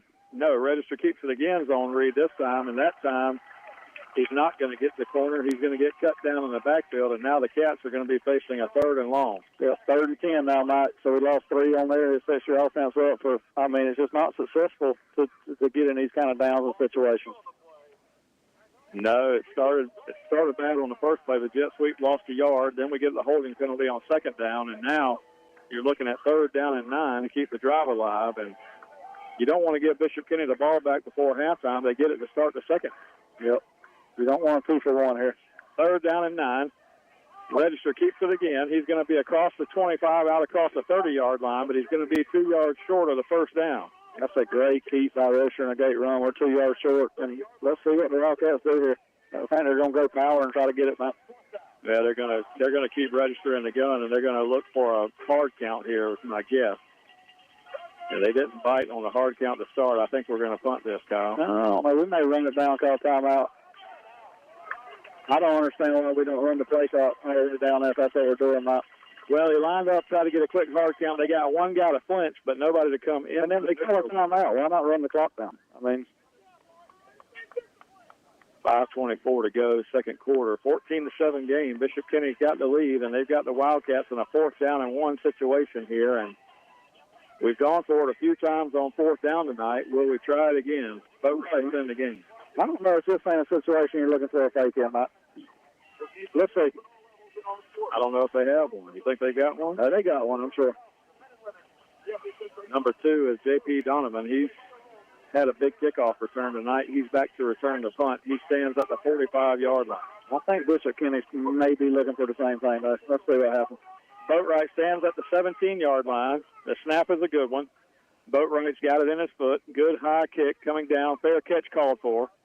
And he catches it right at the 35-yard line. So Bishop Kenny's going to have it 1st and 10 from the 35. They're up 14-7. So defensively, we're going to have a stop. What you got? Yep. I'm looking at penalty yards tonight, and I think that's the difference in the ballgame right now. It's a 14-7 game with 5 minutes left. 60 yards of penalty for the Wildcats, 25 for Bishop Kenny. Yeah, that'll do it. Absolutely, we'll do it every time. You've got to win. You got to win the first down battle. You got to win the yardage battle. You got to win the turnover battle. But somewhere in there, you got to think about penalties. And the Wildcats have had our share tonight. And then somewhere along that line, Mike, you got to make a play. Like this defense right now, we need a big play. Somebody needs to make a big play. 14-7 game. Beautiful night for football here from Bishop Kenny High School. Winner advances here in the 3A state playoff battle. Tallahassee Godby and Swanee doing battle over there in Tallahassee tonight. We'll check that score at halftime to see what we've got. But right now it doesn't matter because you got to win this one to have a shot at next week. 5:18 to go. Heidemann in the shotgun here. 1st and 10 for Bishop Kenny. Takes a snap, looking to throw. Fires one right side. Catch is made on the far sideline, and we push him out of bounds. But, again, first down, positive yardage for Bishop Kenny on a little out pass. Been a difference in the game tonight. That and penalties night. They're getting positive yardage on first down. We're not. And it sustains drives. If they're not able to do it because we're losing yards on first down, they're gaining yards on first down. And the tide's kind of turned because we were in the first quarter. And in the second quarter, Bishop Kenny's been doing the same thing to us. They've got 14 unanswered points. We had 7-0 lead in the game. They've scored 14 unanswered to make it 14-7. Heidemann in the gun, takes a snap, straight handoff, straight ahead, and the Cats do a nice job right there along the line of scrimmage, and he's going to lose a yard. Had 2nd and 2. Now he's going to have 3rd and 3. I can't tell. I think that was Case Foster on that tackle. Great play by Foster. I tell you, man, I like watching Foster play. He plays hard. That kid plays hard, man. He plays hard. 3rd down, 3 now, Bishop Kenny. The Wildcats, if they were to stop here, would have one chance before halftime. We've got 4.5 minutes to go in the first half. We should have, 2 timeouts, Mike? I know we've used one. We'll check. Heidemann in the gun, 2 receivers to the left on 3rd down. They need 3. Straight drop, looking to throw, fires one right side, and it's knocked away. Cale Cruz over there had a chance, but we're going to get a roughing the passer. That's going to be 15 yards on the Cats. You got to be kidding me. Personal foul. Roughing the passer. You got him off the field right there. We would have gotten the football. That was 3rd down. Cale Cruz makes a play over there, knocks the pass down, and we rough the passer in the backfield. That takes us to 75, almost 100 yards penalties in the first half. I don't know how else to call it, man, but it's undisciplined football by the Wildcats tonight. It has been an undisciplined football team, and you're not going to win playoff football killing yourself. We are shooting ourselves in the foot on the biggest stage of the year, Mike. Well, it takes your momentum, too. Your defense was feeling good about themselves. You get them off the field there, 3rd down, and the roughing the passer, everybody turns around and says, what did we do? And, well, you gave them a first down. They're at the 43-yard line now of the Cats. 1st and 10. Heidemann in the gun. One man in motion. That's Donovan. Heidemann looking to throw. Throws one down the middle. It's going to be incomplete. Good coverage over there by the Cats. The pass was a little bit behind the receiver. Landers makes a good play. It'll be 2nd and 10. Ball's incomplete. Brings up 2nd down. Another flag on the field. Flag on the play. Oh, my goodness. Every play. Going to be holding against the Crusaders, I believe. The Crusaders. Every play. 10 yards from the previous. Check with our statistician and see where we're at on flags tonight. This is unreal. We got 75 yards of penalties, and Bishop Kenny has 35. I mean, it's almost a flag every time they snap the ball. I'm telling you, a flag down on every play. But that one, fortunately, goes the other way. Bishop Kenny backs up 10 yards, 1st down and 20 now.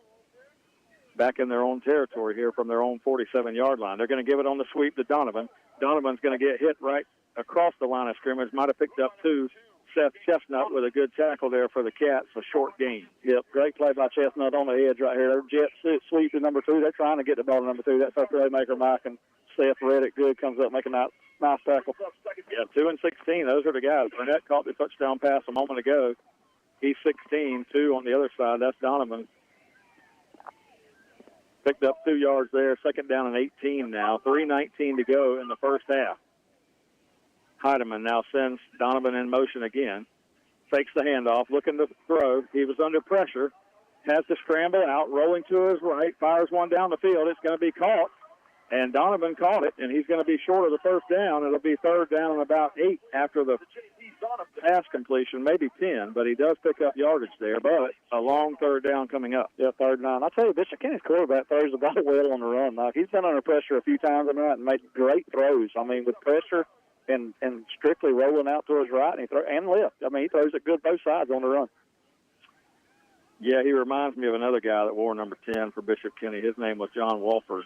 He's in the NFL now, and if you remember some of those playoff battles that we had between Baker County and Bishop Kenny when John Walford was here. I bet he was a great player. He played at Wake Forest, right? Yeah, he went on to play at Wake, and then he went to the NFL. Actually, he started a few games for the Raiders. He actually played against the Jaguars here in our stadium this year. Their first time out. So that was a preseason game. I think he's with the Bucks. I have to check that, but he played pretty much one of the whole halves. But either way, it reminded me this week as I was thinking back of some of the Baker County and Bishop Kenny rivalries we had there in the middle part of the 2010 decade. You know, they had some players. One year they had John Walford at quarterback. They had Ahmad Fullwood, if you remember him. He's the highly touted receiver that went to Florida. And then they had another receiver that went to Wake Forest. His name was Charles Wade. Yep. And Charles Wade went on to play, and he was probably the best receiver on that team. And he had a really good college career. And this Bishop Kenny team during that time with Walford made a couple of runs, and they got us a couple of times, and we got them a couple of times. Yep, that was the my bosses. That was the Jared Lee good days of the Wildcats. Yeah, the Cascade. They had some good football teams, huh? Yeah, no doubt about it, and there were some good battles for sure. But we're talking about now. Hardeman in there now. Third down, call it 9. Huge third down here, Mike. Takes a snap, straight drop, looking straight down the middle, and he's got a catch made. And a catch made inside the 10-yard line, and that receiver, that time was the first time they'd gone to him. Number 80, he kind of snuck out of there, and he made a kind of a one-handed catch over his shoulder, Kyle. And they're going to have a first and goal. Yeah, that's another great throw by the quarterback, man. Up the same Rhett Rode into me. I mean, he threw it right in between Rhett and Lenders. I mean, I don't know whose guy he was, but somebody's got to make a play in the football. Number 80 is Carter Harris. First time we called his name, but he makes the biggest catch of the half for Bishop Kenny now as they were facing 3rd and 9, and they stopped the Wildcats from getting the ball back, and now they've got a first and goal inside the 10. You cannot let Bishop Kenny score here. You've got to find a way to get a stop. First and goal from the 9. They fire one out to the left side. Flag down behind the play. Peyton Burnett is the receiver, but this one's coming back. Yeah, same play they ran on the other end. They scored a touchdown with. They threw a wide receiver screen out here to the left. Thank God we got a flag. Yeah, that's holding. But the guy walks in. We get blocked, and the guy walks in. I mean, we need to make an adjustment here. They're going to go back to the same play. Yeah, they threw one to number 80 there, Harris, down the seam, and he got the first down, and now they come right back to 16, Burnett. We got to be keying on that. We got to be keying on Burnett. We got to be keying on Donovan, 16-2. But a big 10-yard penalty here takes them back to the 18-yard line. So first and goal from the 18. That's no piece of cake. No. Once again, though, Mike, I'll say the same what I've said all game. Somebody on defense has got to step up and change this momentum and make a play right now. First and goal. They're at the 18-yard line. Heidemann sends a man in motion. That's Donovan. Heidemann takes the snap, takes the toss. They run a little screen pass, and that's disrupted over there. The Cats did a nice job disrupting that play. That was number 14 for the Cats over there. It's 14. That's Jeremiah Mitchell. If he was looking, Mike, he puts that ball off. He throws it right to him. Yeah, they set the screen up. The Wildcats had rushers back there in the backfield, but 1:50 on the clock. The Cats trail by 7. They've got a second and goal from the 18-yard line. Yeah, this is probably the biggest point of the game for the Wildcats to stay in this game to me, Mike. You go down 21-7, and you're in a bad hole here the way we look on offense right now. One receiver to the right, quarterback in the shotgun, fakes the handoff, throws one down the middle, catches made. That's Donovan, and Donovan's just going to fight his way into the end zone.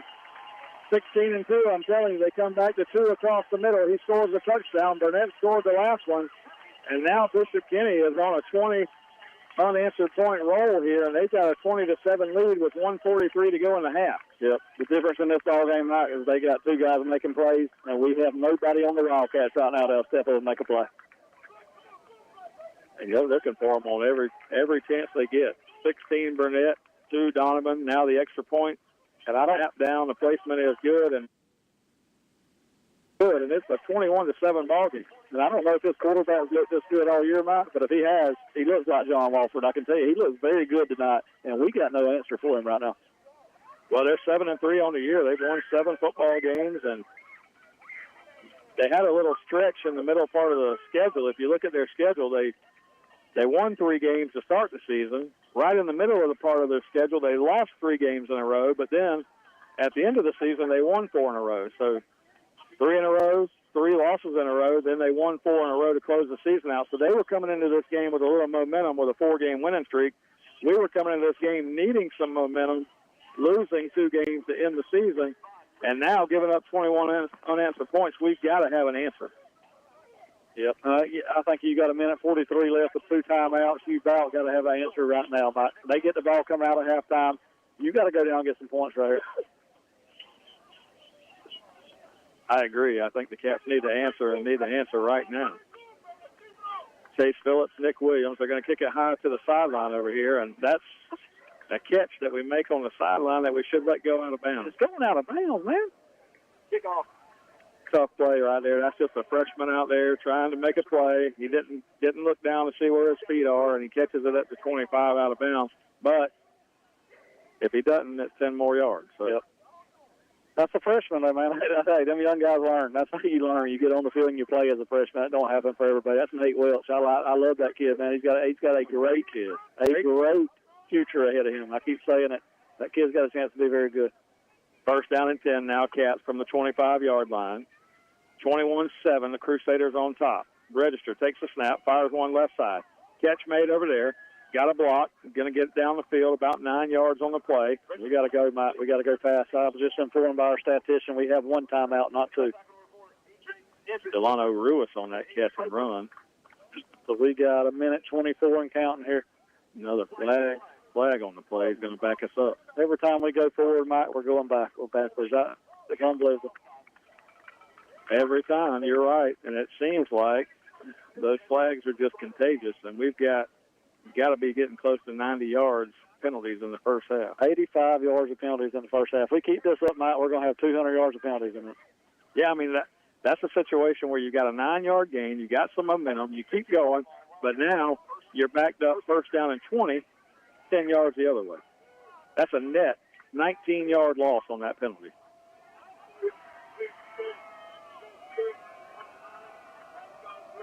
First down play for the Cats. Got the ball right outside the 15-yard line. Need something big to happen here at the end of the half. We trail by 14, 21-7 lead. Pass to the left side. Catch made over there. He's going to get some yardage out across the 20. I'll tell you what I'm worried about now, Mike. You got all these guys. You got the Seth Chestnuts, Cale Cruz, Rhett Road. They're all going both ways, man.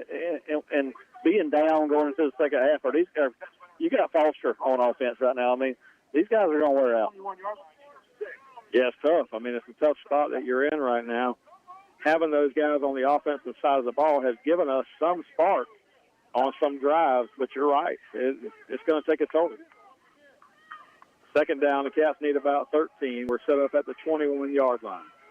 1:15 on the clock. Register takes the snap, looking to throw. Now he's going to scramble. He's looking right, looking down the middle. He's got Chase Phillips down there, and the ball goes just off of his hands.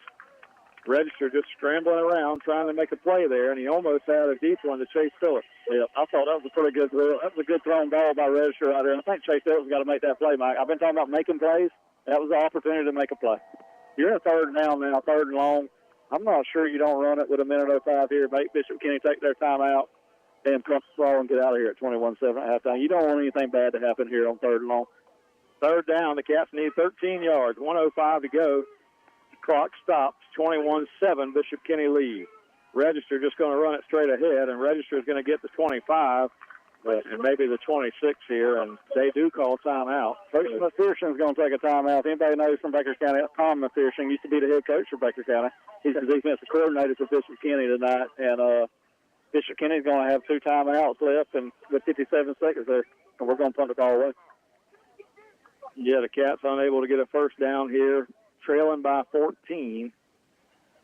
And Bishop Kenny will get one more chance with the football. And they run the type of offense that you don't need a lot of time, Kyle. No, you don't. They seem to be the big play hit. And we can't stop the big play, and we got to find a way to make a play, Mike. And I'm sure Coach Mays at halftime, he's got to find a way to get these guys, hey, this is it. This is do or die, man. You got to the game. It's time to play. There's not next week. It's tonight. And you got 30 minutes to go figure it out. Or not 30, you got 24 minutes to go figure out to do something. And right now, we've made no plays tonight. Donovan, number 2, back there to return. I would not kick it to him. I would aim it on outbound. Boatwright stands around our 13-yard line. Snap is back. He's got it, got his foot into it, end over end punt. Hey, going to come down around midfield and go down to around the 40-yard line. And a flag is back here. We might get a roughing on the punter. I think it's going to be running into the kicker here. I hope it's roughing though. They called it running into the kicker, so it's a 5-yard penalty if the Cats decide to punt it again. I don't know if I would. I think I'd put the ball there, Mike, instead of taking a chance on a block. Well, the one thing that you can do by punting it again and taking the 5 yards would be just to run a little more time off. Yeah, you could probably get 10 more seconds off the clock. Yeah, it ran down from 55 to 47. If you get it blocked, though, it's a... Yeah. Decline.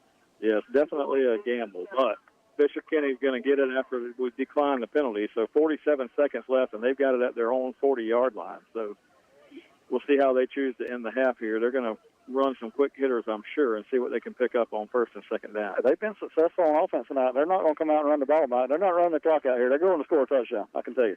Or at least get in field goal range to give their kicker a chance. We've got the Baker County Farm Bureau halftime report coming up at the break. Wildcats doing battle here tonight. We'll get a score update from the Godby and Swanee game.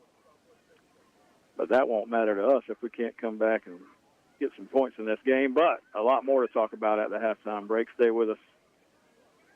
What's the I'll flag? give you my thoughts. Going to get unsportsmanlike conduct against the Cats. Unsportsmanlike conduct against the Wildcats. So without the clock even running a second off, we're going to give them 15 more yards. I'm going to tell you right now, if I'm Coach Mays, I don't know how he keeps his composure at halftime tonight. I mean, it is 100 yards of penalties on the Wildcats in the first half. You cannot be that undisciplined. It's hard to sit here and watch, and I'm the biggest Wildcat fan on the north. This has been hard to watch tonight. First down play now, 21-7 Bishop Kenny, 47 seconds to go in the half. Heidemann in the shotgun. Takes the snap, looking to throw. Straight drop, fires one down the middle here. Great play by Chase Phillips. Chase Phillips went up and knocked the ball out of the hands of the receiver. Yep. Incomplete pass. I talk about not making a play tonight, Mike. That was the first play we made. That was a great play by number 1, Chase Phillips, against number 11. That's the big tight end that hadn't really hurt us tonight, but he sure looks the part. Second down play now upcoming for Bishop Kenny. We need to get them off the field with no more points. Looks like Antonio Gates out there, man. He is huge. Little shout out. I got a little check in from my buddy. You'll remember this name, my buddy Zach Rayfuse. Checking back. He said, "Hey, Charles Wade was a bad dude." I said, "Yes, he was. Absolutely, he was a great receiver for that Bishop Kenny team." Now Heidemann's going to go down here as the Cats are going to get a big sack way back in the backfield now. So that's going to help our chances. We're still down 14, but that sack is going to potentially kind of end their little scoring run here toward the end of the half. Jeremiah Mitchell will get credit for that sack, Mike, but it was all made by Case Foster off the edge. It's a big sack for the Cats, and it couldn't have come at a better time. We're down 14, and we don't need to be down 21 going into the break. Now that takes us down to 22 seconds left, and Bishop Kenny's going to have to think about what they want to do now. Who called the timeout, Mike? Us? Well, I think they called it, but the Wildcats here, Bishop Kenny's got to guard against things because as good as things are going for them, they don't want to have one bad thing happen here and make it a 21-14 game at halftime. Yeah, if I'm Kenny there, I think I'll let the clock run out and take my 14-point lead. That's probably exactly what they're talking about. But then again, they may be aggressive. But just to pick up a first down, they've got to go all the way to the 34 of the Cats here, and they've only got 22 on the clock, and it's a second down and 10. Second down and about 20. I'd be shocked to see Bishop Kenny be too aggressive here, Mike. I'd expect a quarterback draw, a screen, wide receiver screen, something very safe here. It's actually third down. Third down, they need about 22 yards here. So if the Cats can just stay home, make a good play here, we'll take this to the locker room. Coach Mays can talk about it. Assess to Baker County. It's their third and final timeout. They said that timeout was our timeout. Yeah, I don't know why we call a timeout neither. I think I'd let that run out. Third down here. Heidemann in the shotgun. 33 seconds left on the clock. Somebody got third. I see. Somebody got third. Heidemann is going to scramble over here, and he's throwing one to the sideline. Burnett's got a catch, and he's at the 35-yard line. And I'm going to tell you something that just happened a minute ago, and I did not see the official giving any signals, but they went from 22 seconds on the clock to 33 before that play. They added 11 seconds to the clock a minute ago. and the clock should have been running here the whole time. It was not a first down. And it just started. I know. That's what I'm telling you. There was definitely some clock management that went against the Cats there, because there was 22 seconds and they moved it to 33. And now the clock has ticked down to 7 seconds, and Bishop Kenny's got to call timeout.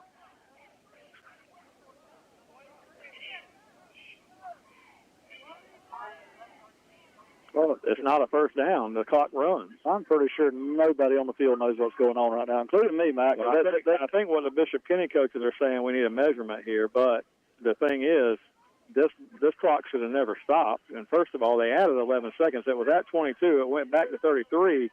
And now it's run down to 7 seconds. And the officials don't really know what's going on. But the clock should have ran there the entire time. But now they've got 20 seconds on the clock. Now they've got 20 on the clock, and there's no way it should be 20. Yeah, I don't know what's going on.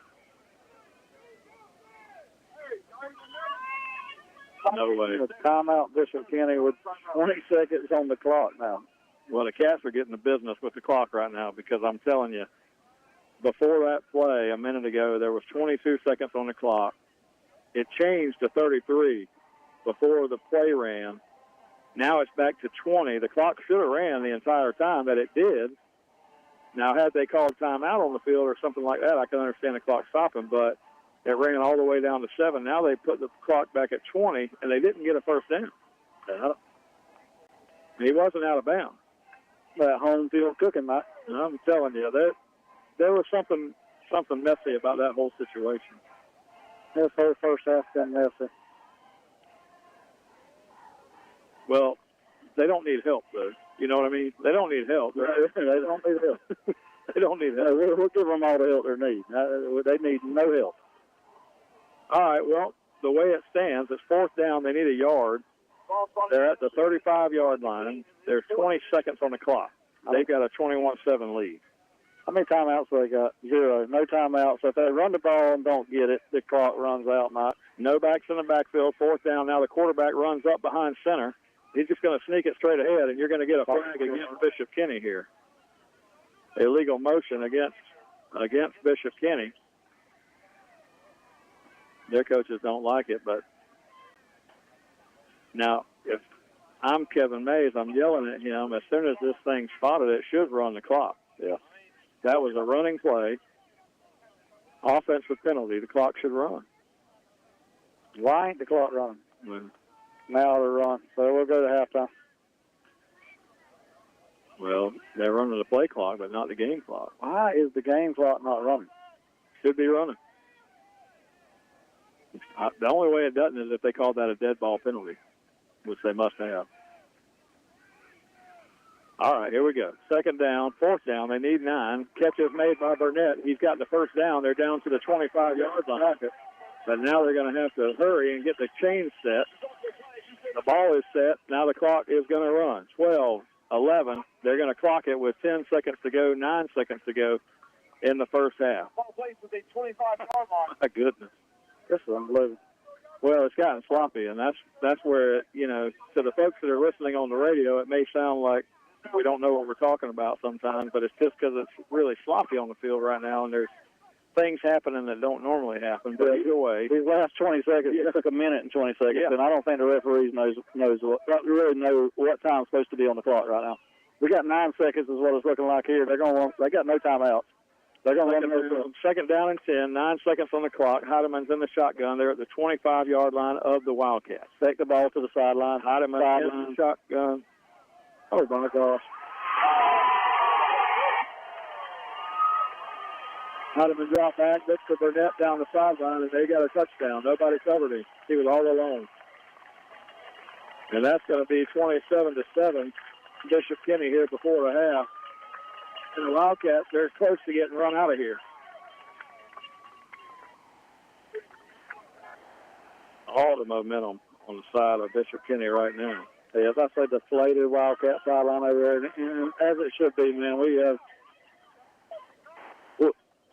the half should have never ended the way it just ended.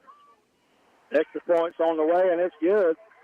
4 seconds remain on the first half clock, but we'll get you set here for the Baker County Farm Bureau halftime report. 28-7, Bishop Kenny with the lead as we go to the locker room here at the end of the first half, and it couldn't have ended worse for the Cats here as the Cats give up a big touchdown to Peyton Burnett. And I'm telling you, you look up and down this sideline for Bishop Kenny, they've had two guys that have hurt us in the first half. That's one of them, number 16, Burnett, and number 2, Donovan's the other guy. And the quarterback, Heidemann, hit him in stride, and nobody was covering him down near the end zone. 28-7, Bishop Kenny leads. And the Cats will get to return this kick, and then we'll be at halftime because there's only 4 seconds. And that's really the worst kind of 2-for-1 you can get because they score with no time remaining basically in the first half, and Bishop Kenny will get the ball to start the second half. So, yeah, the absolute worst that could have happened just happened to the Wildcats here. And hey, we got to regroup at halftime and come out and fight, man.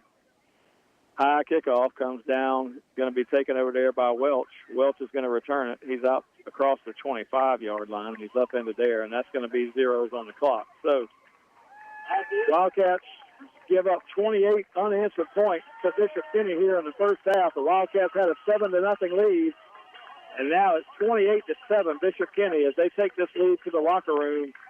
And they sure have a big lead right now that the Wildcats are going to have to really, really, really work hard to come back from. Bishop Kenny will get the ball to start the second half, but when we come back, we'll have our Baker County Farm Bureau halftime report right here from Bishop Kenny High School. We're going to take about a 5-minute break, and we'll be back with more Wildcat football here on WFBB. You're listening to Wildcat Football on 97.5 FM WFBB. This radio station is a ministry of Glen Baptist Church in Glen, St. Mary, Florida. We're blessed to air Baker County Wildcat football live each week, and it's our hope that you enjoy the program. We know that life is busy, work, school, football, running errands around, but in the midst of the busyness, we all need a church home that brings the stability upon which you can build your life. If you're looking for a church home where you can grow in Christ and community, we would love to invite you to worship with us every Sunday morning at 10:30 a.m.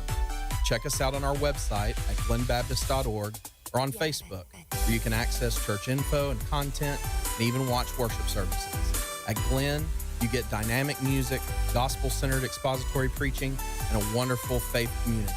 Come grow with us. Have you ever thought about cleaning out your garage or wonder what you need to do with all those aluminum cans or scrap metal you've got laying around in the backyard?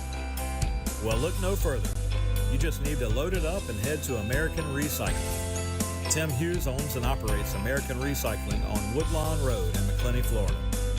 They're open Monday through Friday, 9 a.m. to 5 p.m., and on the second and fourth Saturdays of every month from 9 a.m. to noon. Stop by and see Tim and maybe even cash in on that stuff you've got laying around. Tim and American Recycling say, go Wildcat. Baker County Farm Bureau wants to wish the Baker County Wildcats much success this football season. Baker County Farm Bureau, specializing in auto insurance, homeowners insurance, along with life insurance. To get started with Farm Bureau, contact Jack Baker or Justin Webb at 259-6332. That's 259-6332. Hi, this is Larry Birkins of Birkins Chevrolet in McClenny. It is truly an honor to help make these Wildcat radio broadcasts possible. Birkins Chevrolet with sales and service 6 days a week. Cars, trucks, SUVs, certified used cars. We help customers establish or reestablish credit. Thank you, Wildcat fans. From Larry Birkins at Birkins Chevrolet, US 90 in the heart of McClenny. Online at BirkinsChevy.com. For over 50 years, dependable heating and air conditioning has been serving the community of McClenny.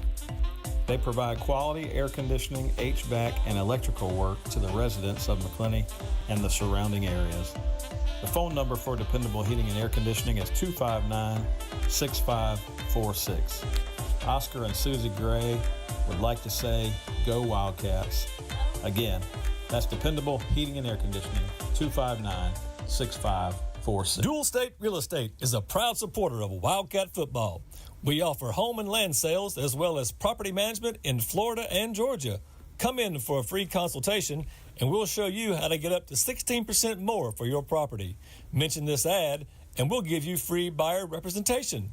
Don't hesitate. Call Dual State, owned and operated by Sabrina Thrift. Call us today at 904-397-0263 or check us out at dualstaterealestate.com. We'll give you service you deserve from people you can trust. And at Dual State Real Estate, we are always Wildcat proud. Did you know that walking just 10,000 steps a day helps keep you healthy? And it's easy. 20 minutes of grocery shopping is 1,600 steps. Daily housework is 270. Taking a half-hour walk during lunch, around 4,000 steps. You can see how this adds up. 10,000 steps will find you a healthy weight and even reduce your risk of heart disease, diabetes, and stroke. Feeling healthier starts with the first step. A message from the Florida Department of Health. Foster's General Contracting and Plumbing is located in Glen St. Mary, building trust with quality work and dependability. Wildcat Radio is happy to be partnered with Robbie Foster and Foster's General Contracting this year. Foster's General Contracting and Plumbing, your hometown full-service plumbing and general contracting company. We're here to serve all your new construction or remodeling needs, both residential and commercial. Do you have plumbing needs? We do service calls and offer free estimates for any repair, big or small. Call us anytime, 904-653-1136. That's Foster's General Contracting. You can also go online to fostersgeneralcontracting.com. Locally owned and operated and has proudly served Baker County since 2006. Let's go Wildcats. You're listening to Wildcat Football on 97.5 FM WFBB. This radio station is a ministry of Glen Baptist Church in Glen St. Mary, Florida. We're blessed to air Baker County Wildcat Football live each week, and it's our hope that you enjoy the program. We know that life is busy, work, school, football, running errands around, but in the midst of the busyness, we all need a church home that brings the stability upon which you can build your life. If you're looking for a church home where you can grow in Christ and community, we would love to invite you to worship with us every Sunday morning at 10:30 a.m. Check us out on our website at glenbaptist.org or on Facebook, where you can access church info and content and even watch worship services. At Glen, you get dynamic music, gospel-centered expository preaching, and a wonderful faith community. Come grow with us. Tailored Healthcare Clinic right there in McClenny on South 5th Street. 259-5929 is the number. They offer primary care, traditional primary care services through the insurance, direct primary care memberships for an affordable monthly plan. They've got lots of different services they offer. Hormone replacements, one of the things they do, medical weight loss, aesthetic treatments, including Botox. Give them a call, 259-5929. Have you ever thought about cleaning out your garage or wonder what you need to do with all those aluminum cans or scrap metal you've got laying around in the backyard? Well, look no further. You just need to load it up and head to American Recycling. Tim Hughes owns and operates American Recycling on Woodlawn Road in McClenny, Florida. They're open Monday through Friday, 9 a.m. to 5 p.m., and on the second and fourth Saturdays of every month from 9 a.m. to noon. Stop by and see Tim and maybe even cash in on that stuff you've got laying around. Tim and American Recycling say, go Wildcat. Baker County Farm Bureau wants to wish the Baker County Wildcats much success this football season. Baker County Farm Bureau, specializing in auto insurance, homeowners insurance, along with life insurance. To get started with Farm Bureau, contact Jack Baker or Justin Webb at 259-6332. That's 259-6332.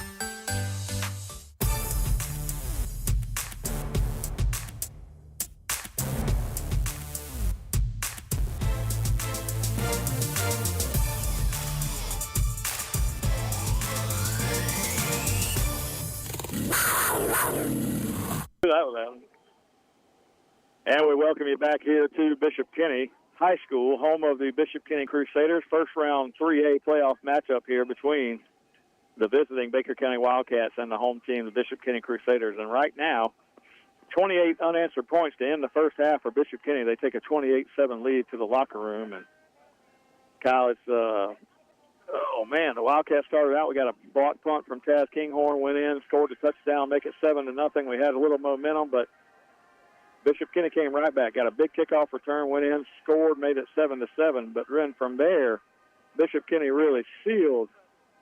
Thank you. Thank you so much. Bishop Kenny really stole that first half momentum And they're taking it to the locker room. I mean, 28 unanswered points, and a nice gentleman from Bishop Kenny here brings us some water. He didn't know we had a stat man, so sorry, Kelly. He can share with me, Mike. I'll let him share my water anytime. But here's the story, Kyle. Stat man Kelly Davis gave it to me. Bishop Kenny with almost 200 yards in the first half. They had 196, so basically 200 yards of offense for Bishop Kenny in the first half. The Wildcats, not even 100. We had 81 yards of offense. But then you really have to add in 100 more yards for Bishop Kenny because, well, net 50, because we gave them 100 yards in penalties. They had 50 yards in penalties. So somewhere around 250 yards offense with penalties for Bishop Kenny. If they do that again, they're going to have 500 yards in the game, and you can't allow that to happen. You're not going to win. Yep. I know that. Bishop Kenny, it's bottom line, right? Bishop Kenny's come out and made plays. We hadn't made any plays on offense. We did the undisciplined things. We made penalties on defense. And, hey, you cannot have 100 yards of penalties in a half and expect to win any football game. I mean, you're on the verge of having 200 for the game. I mean, it's not going to happen for the Wildcats tonight. Coach Mays has got to get them over there, get them under control, and you got to fight the second half. This game's not over, but you got to come out and you got to regroup and you got to put a different football team on the field the second half. Yeah, and you worry about the mentality. You talked about a lot of those guys playing both ways, and you know, there's coming out in the second half. It's hard for this team to have a lot of fire, but they're going to have to find it. Yeah, you got to have fire. Mike, if you're a senior on this football team, you get in every guy's face over there. This is your last football game. You give it all you got. And you know what I mean? You come out. You don't want to go out 28-7. I don't care if you lose the game at 35-28. Let's come back and play. Hey, show some fight. Show some Baker County Wildcat football fight tonight. We haven't showed that at all tonight. Well, Bishop Kenny will get to start the second half with the football, so we'll see how that starts out. But, Kyle, let me turn your attention to college football for just a minute. I want to talk to you about this top 12 college playoff thing. We've never seen this before in college football. This is a history-making thing this year with 12 teams in the playoffs. So while you were away a minute ago, I just went and kind of made a bracket here. And if you took the top 12, and obviously this is going to change, so I don't want anybody to think that we think that this is how it's going to be, because it's not. There's a lot of changes that will happen. But if the playoffs were to start today, this is what you'd have in terms of matchups. So you talk about the one thing that I'm excited about with this 12-team playoff is the fact that you're going to have 4 weeks of really, really good football. And let me tell you, it starts in the first week. If it ended today, you would have number 5 seed Indiana taking on number 12 seed Georgia. Indiana undefeated, by the way. And that would be, if I'm correct, Matt, that would be an Indiana home game. Absolutely. Yeah, the higher seed's going to host. Yep. So the next game that you would have would be down here in the other bracket. You'd have the 8 and 9 seed Notre Dame and Miami. I mean, going back to Catholics and convicts from the 80s, I mean, there you go. First round matchup, you'd have Notre Dame taking on Miami. The other two matchups, you'd have Tennessee playing Alabama, which would be a 7-10 matchup. And then you'd have BYU taking on Ole Miss. So that first week, look at those 4 games that you'd have. Unbelievable college football matchups. Now, you can go through there and say, well, Georgia, Indiana hadn't really beat anybody, so Georgia may have knocked them out right off the bat. Maybe, but these would be good matchups to start with. Now, going forward, you have the 4 byes that are waiting on you. So out of the Indiana-Georgia matchup, you'd have a matchup between most likely Georgia and Ohio State, second round. BYU, Ole Miss, the winners go into Penn State. So Ole Miss pulls an upset. They're playing the Nittany Lions. Tennessee, Alabama winner goes and plays Texas. So that's an all-SEC matchup right there, first 2 rounds. Notre Dame, Miami, the winner goes to play Oregon. So imagine the second-round matchups after that first week. Oh, yeah. Those first 2 weeks of the playoffs are going to be unbelievable. Absolutely. I love the 12-team playoff, Mike, but I tell you, it's going to be the same thing. The 5th team, like when you had a 4 team, the 5th team's going to argue. You got 12 team, number 13 is going to argue, man. It's never. It's a system that's never going to be completely fixed. It's never going to be perfect, but at least this way, if you're 13th or 14th ranked, yeah, you might have an argument, but you weren't going to be in that top 4 in the old series anyway. Oh, I think it's better this way, absolutely. But now, having said all that, Tennessee and Georgia play this weekend. One of those teams is going to fall. If Georgia goes to 3 losses, it's hard to justify a Georgia team staying in the top 12. Yep. Even if they went out. And I hate it for the Georgia boys. And here's the deal. To me, Georgia should have made the playoffs last year. To me, Georgia, like I say, that's why I hate Georgia like I do hate Georgia, because they cost Florida State a playoff spot last year because they lost in the SEC championship. But this year, this is not one of the better Georgia teams that I've seen. I think they got flaws, and I would not be shocked to see Tennessee beat Georgia tomorrow night. Georgia's got a home game in front of a night crowd. That's going to make it tough for Tennessee, but it's going to be one to watch. Now, fly in the ointment. You know, I talk about those teams fly in the ointment. You look at those teams that are in that 13, 14, 15 spot right now, and you look at those teams up here. Texas has a matchup with Texas A&M late in the season. Texas A&M sitting in that 15 spot right now. If they were to win out and beat a Texas team late, Texas A&M could make a run to get in here. So that top 12 team is going to change, most likely in this back half more so than the front half, because these teams have pretty much solidified the fact that they're going to be there. But these last, 8 teams that are back here in the back half, those are going to change somewhat. So it's exciting, and even though Florida and Florida State are really not relevant this year, Florida's a little bit relevant. Florida State is not even on the map, and I'm not going to sugarcoat it. Everybody knows me. I'm a Seminole. I'm not going to make it any prettier than what it is. It's ugly. It's embarrassing what Mike Norvell's put on the football field this year. He's completely failed as a coach. We cannot afford to get rid of him. He's finally fired coaches, not because he wanted to. Them coaches are his buddies. He brought them in. He didn't want to fire them. He was made to fire them. We can't afford to fire him. You cannot be at Florida State, win one game, and look like what he has looked at this year. It's a complete embarrassment to Florida State University, and I'm the biggest Seminole you'll ever find. That's all I want to say about that. When's baseball season start? Top 25 matchups this weekend. Not a lot of great games this weekend, but there's some rivalry games. LSU is going to bring it to Florida 3:30. Maybe we'll see Lagway back in that ball. Oh, no. We got carted off, and they was praying for him, and I thought he never play again, man. What is it? They say it was a twitch hamstring?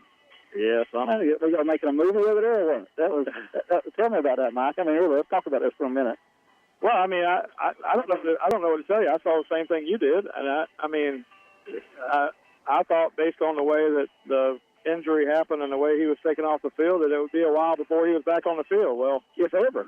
If he might not ever play again. Now, I will say this about the Gators, and I got a lot of Gator friends. It's kind of dangerous and scary, and I was one of the guys hoping Billy Napier would not get fired because I don't think he's a great football coach, but I do think it's good. Some guys are playing for Billy Napier. They like Billy Napier, and that says a lot. To me, that's 80% of what a coach has got to do. If some guys will play for you, hey, I think that's a big reason they're keeping him that and recruiting. So we'll see. I mean, here's the thing, and I've been telling you this the whole time. I told you this when they were 4-3. They still had to go play Texas. They still have to play LSU. They still have to play Ole Miss, and they still have a date with Florida State. Now, maybe they win one of those. Maybe they get to 5 wins. I don't know. Maybe they get to 6. I don't know. But that's the best that they could possibly do is 6 wins. The only thing that gets Billy fired up if he goes to Tallahassee and loses is that terrible team they got over there in Tallahassee this year. That may get Billy fired. Well, we already know that the basketball team didn't lose, so Florida moved their record to 4-0 tonight, taking down the Seminoles. Seminoles were undefeated. You may have an intern coach coming on, though. Let's see how many games you we won't get into that, though. So, hey, when does the baseball season start, Mike? February. Thank God. I'll be glad when it gets there. Pitchers and catchers report to spring training in about 100 and something days, and college baseball will start in February, and you and I will have that to look forward to for sure. But whether Florida is relevant or not, and they have been a lot in the last 30 years in college basketball. I'm a college basketball guy. I like this time of year to watch college basketball. I watched that Kentucky-Kansas matchup the other night. Kentucky-Kansas, Kentucky-Duke. I'm sorry. I watched it too. Yeah, Duke kind of flailed away there at the end and let Kentucky get the win. I mean, to me, some of these college basketball matchups are really, really fun to watch. You just got to catch the right matchups at the right place. Florida's going to play Wake Forest later in this pre-conference matchup, so that'll be one that I'll be paying attention to. But this weekend's games, I'll be watching Florida LSU. That Missouri-South Carolina game might be a little bit interesting to check out. I like South Carolina in that game. And then Saturday night, you got Tennessee and Georgia. So, and I told you, I hate it. Hey, Mike Rogers, here. You got your third loss coming this weekend, son. Hey, Rocky Top's coming all for you. Well, let's flip our switch over to the NFL just for a minute. You're a little bit past halfway now. You've got some teams in the NFC that have kind of separated themselves. Detroit, the Lions are out to an 8-1 record to start the year, and if you're sitting there at 8-1, you're thinking about going 9-1. You'd like to have Jacksonville coming in, wouldn't you? You're thinking about a lot of stuff. You're playing Jacksonville. What you're thinking about is the week after Jacksonville. You're not even thinking about Jacksonville. Detroit will beat Jacksonville by 4 touchdowns, Mike. I'm going to tell you something. About 3 years ago, if you had HBO and you were watching the Hard Knocks series and you got a chance to watch Dan Campbell and building this team at Detroit, and if you saw that Hard Knocks series, you knew that this guy was going to build a team that was going to be competitive. And I'm going to tell you something. They've got some players. Detroit's going to be hard to beat. They're going to come down the stretch. Now, the Eagles are on a 6-game win streak. They're looking pretty good over there in the NFC. But, you know, it'll come down to one of those teams. Detroit, Philadelphia, most likely. Washington has made a little bit of a run here in the first half. I thought the Bucs might be competitive for a while. They've kind of had a couple of tough breaks the last few weeks. But over in the AFC now, this week, you've got the undefeated Chiefs taking on the Bills. Yeah, the Chiefs are undefeated by a lot of luck. I do not think that's the best team in the AFC. I think the Bills beat the Chiefs this weekend. I believe, and I think the Bills are a better team. Yeah, I mean, they might be. I mean, the Chiefs, here's what you can say about the Chiefs. They do get a lot of breaks, and, you know, things go their way in a lot of cases. But I got to tell you, they're a tough football team. They got some tough football players. But at some point in time, that offensive philosophy they've got is going to get caught up with, speed up, and caught up with. But hey, right now they're still undefeated. So I'm picking a Super Bowl champion right now, Mike. Let's do this real quick. I'm going with Dan Campbell and the Detroit Lions. I think that's the best team in football right now. Well, you know, it's a long season, so you know they're 8-1 right now. They likely go into 9-1. They got Jacksonville coming in, but they've still got 7 more games. So it's a lot like if you think about the Major League Baseball race with 162 games. You know, you've got teams that start out on fire and they're looking great, and then down the stretch you got to have those teams that are coming together at the right time. If the Lions can continue playing like they're playing right now throughout the second half of this season, I tell you, I would agree with you. But we know, I mean, the Chiefs are proven. The Chiefs are going to be there in the playoffs. Just don't know. I don't know. I don't think they'll go through the season undefeated. I think the 72 Dolphins are going to be okay there. But it'll be interesting. But right now, the front runners for sure, Lions and Chiefs. You'd have to say that's who your front runners if you were picking today. Yep. All right. I would say Lions and Bills, but you say Lions and Chiefs. So. Well, I appreciate everything that Jack Baker, Justin Webb, those guys down there at Baker Farm Bureau do, and they've been with us all season long as our halftime sponsor, so thanks to them. Thanks to all the sponsors. I mentioned Robbie Lancaster earlier, Taylor Healthcare, feeding the team this week. I saw another one of our sponsors, Joe Muncie, this week, Muncie Contracting. He was giving away a free roof. That was exciting. The Edie family at this time of year. Good for Joe. Sabrina Thrift, Dual State Real Estate. My man Tim Hughes, American Recycling. Larry Birkin, Birkin Chevrolet. My man out there in Colorado, I know he's disappointed with the way this first half went. Oscar Gray, Dependable Heating and Air Conditioning. Robbie Foster and Foster Contracting. Appreciate everything that those sponsors do for Wildcat football and keeping us on the air. And Kyle, if this is our last game of the year, we appreciate everything that they've done and support this Wildcat football team and giving us a chance to talk. Yeah, we do, man. And it would not be possible without our sponsors. And thank you to each and every one of y'all. We've had a ball doing it, and we hope this second half changes our luck a little bit, and we got one more week to do it, man. Well, as I said, Bishop Kenny's going to get the ball to start the second half. The Wildcats have it teed up. Brock Boatwright's going to get his foot into it, and we're going to get the second half underway. Low spiral and kick moving to the right sideline, and that kick is going to stay inbounds, and they're going to cover it at the 21-yard line. So we've seen that a couple of times. Yeah, I think he thought that was going to go out of bounds. It didn't go that way. He did. He gave it all the chance he could give it to go out of bounds, too. They'll start right there at the 21-yard line, and it's going to be first down and 10. Mike, you ain't going to believe this. We got Bobby Hart's son, Mr. Jonathan Hart, has walked up tonight, and the old Bobby Hart. I know Mike, you'd like to talk about him and tell him he's the voice of the Wildcats until Mike took it over. So for sure, a long time. I haven't seen John in a long time. John Hart, for sure. That's a blast from the past. First down and 10 now. Bishop Kenny. Heidemann in the shotgun here. They've got a 21-point lead. He's going to fire one out here to the right side, and none other than number 16, Burnett, on the catch. And Burnett's going to fight his way out toward the 30-yard line, so they're going to pick up an easy 8 yards here on first down. Same play they ran all night. They like to run it towards the goal line. They're running it here in the It's a wide receiver screen that we got one guy that's getting blocked. Number 1, Chase. And they run it all night. They have 29 yards. second down 2. Now Bishop Kenny with the football. They've got a 21-point lead. 2 receivers to the left, 1 to the right. Heidemann in the shotgun. Donovan comes across on the jet sweep motion, and he's going to get the football. He's going to take it out across the 30, 35, and all the way into Wildcat, almost into Wildcat territory near midfield here. And Bishop Kenny picks up right where they left off in the first half. And 2 plays pick up 25 yards. 2 plays and 2 players, Mike. Number 2 and number 16. You said it all night long. There's 2 guys we got to stop. There's 2 guys they go to. 19 on the play. All the way to the 47-yard line. First down and 10 now, Bishop Kenny. The Wildcat defense is going to have to muster something up here. First down play, they're going to hand it off, straight give, and the Cats stop him right at the line of scrimmage this time, maybe a loss of 1. We need a turnover in a bad way, Mike Cruz. And we need it quickly. Ball plays for the 40. No doubt about it. 45-yard line. 2-yard loss that time on the straight give, so they run those things outside, they get lots of yardage. They go middle, they don't pick up as much, but they want to run clock. They're at 21 points. So they're very happy running clock right now. 2 receivers go to the right side, 1 to the left, 1 back in the backfield for Heidemann. 10.5 minutes on the clock. In the shotgun here, straight drop. Cats flush him to the right. It's going to be a short throw over here, looking for number 80, Harris. He caught 1 pass in the first half. Now he catches his first of the second half.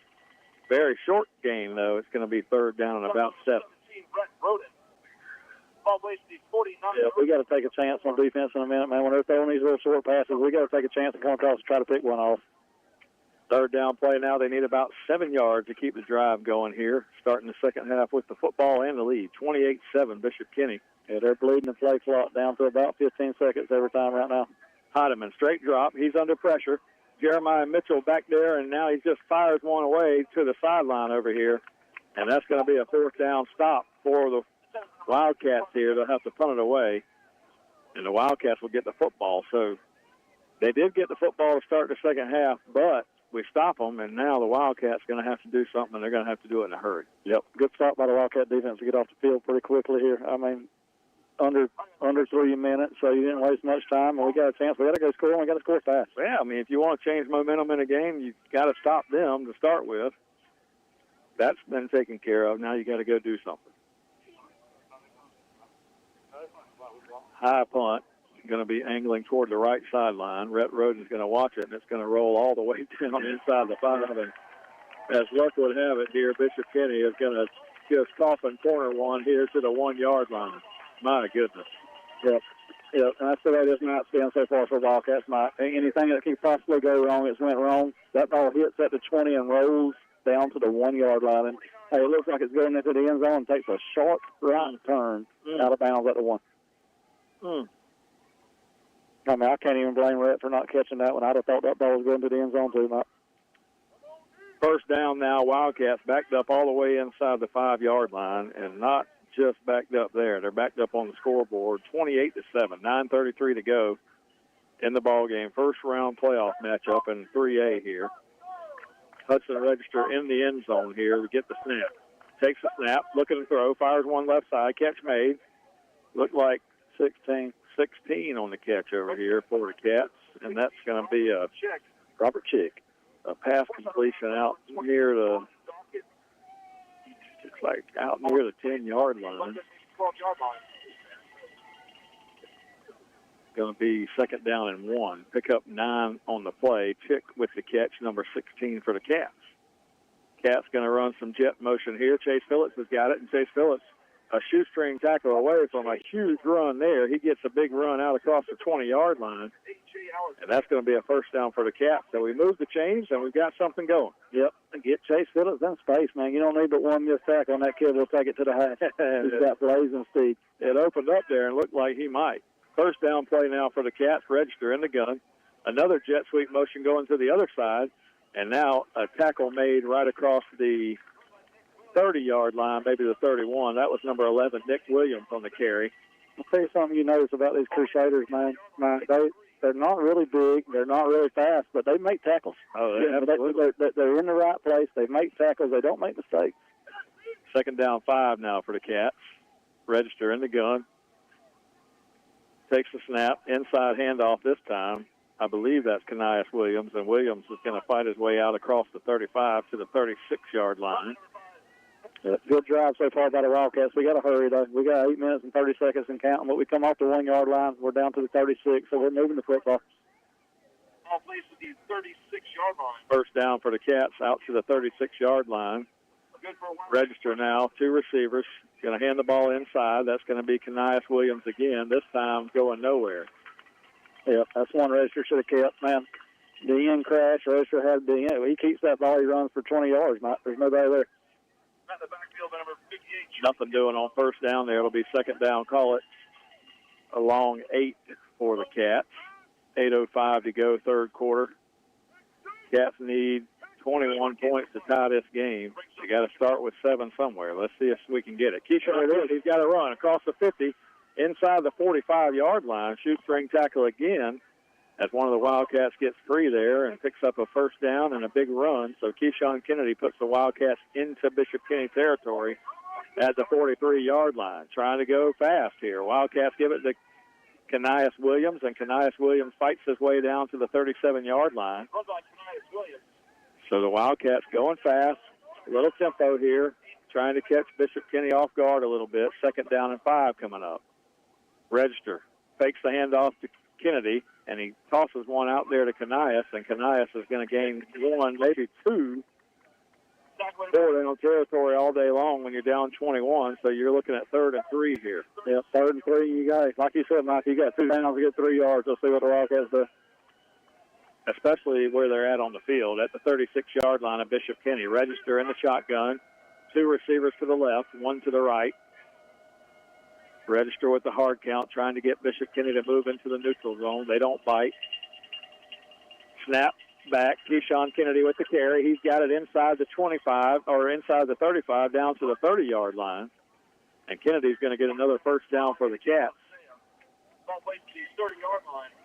Down to the 29-yard line. First down and 10 there. 6:49 to go in the third quarter. So a good drive here coming all the way from inside the 5-yard line. Yep, we got to go there, Mike. Let's go fast.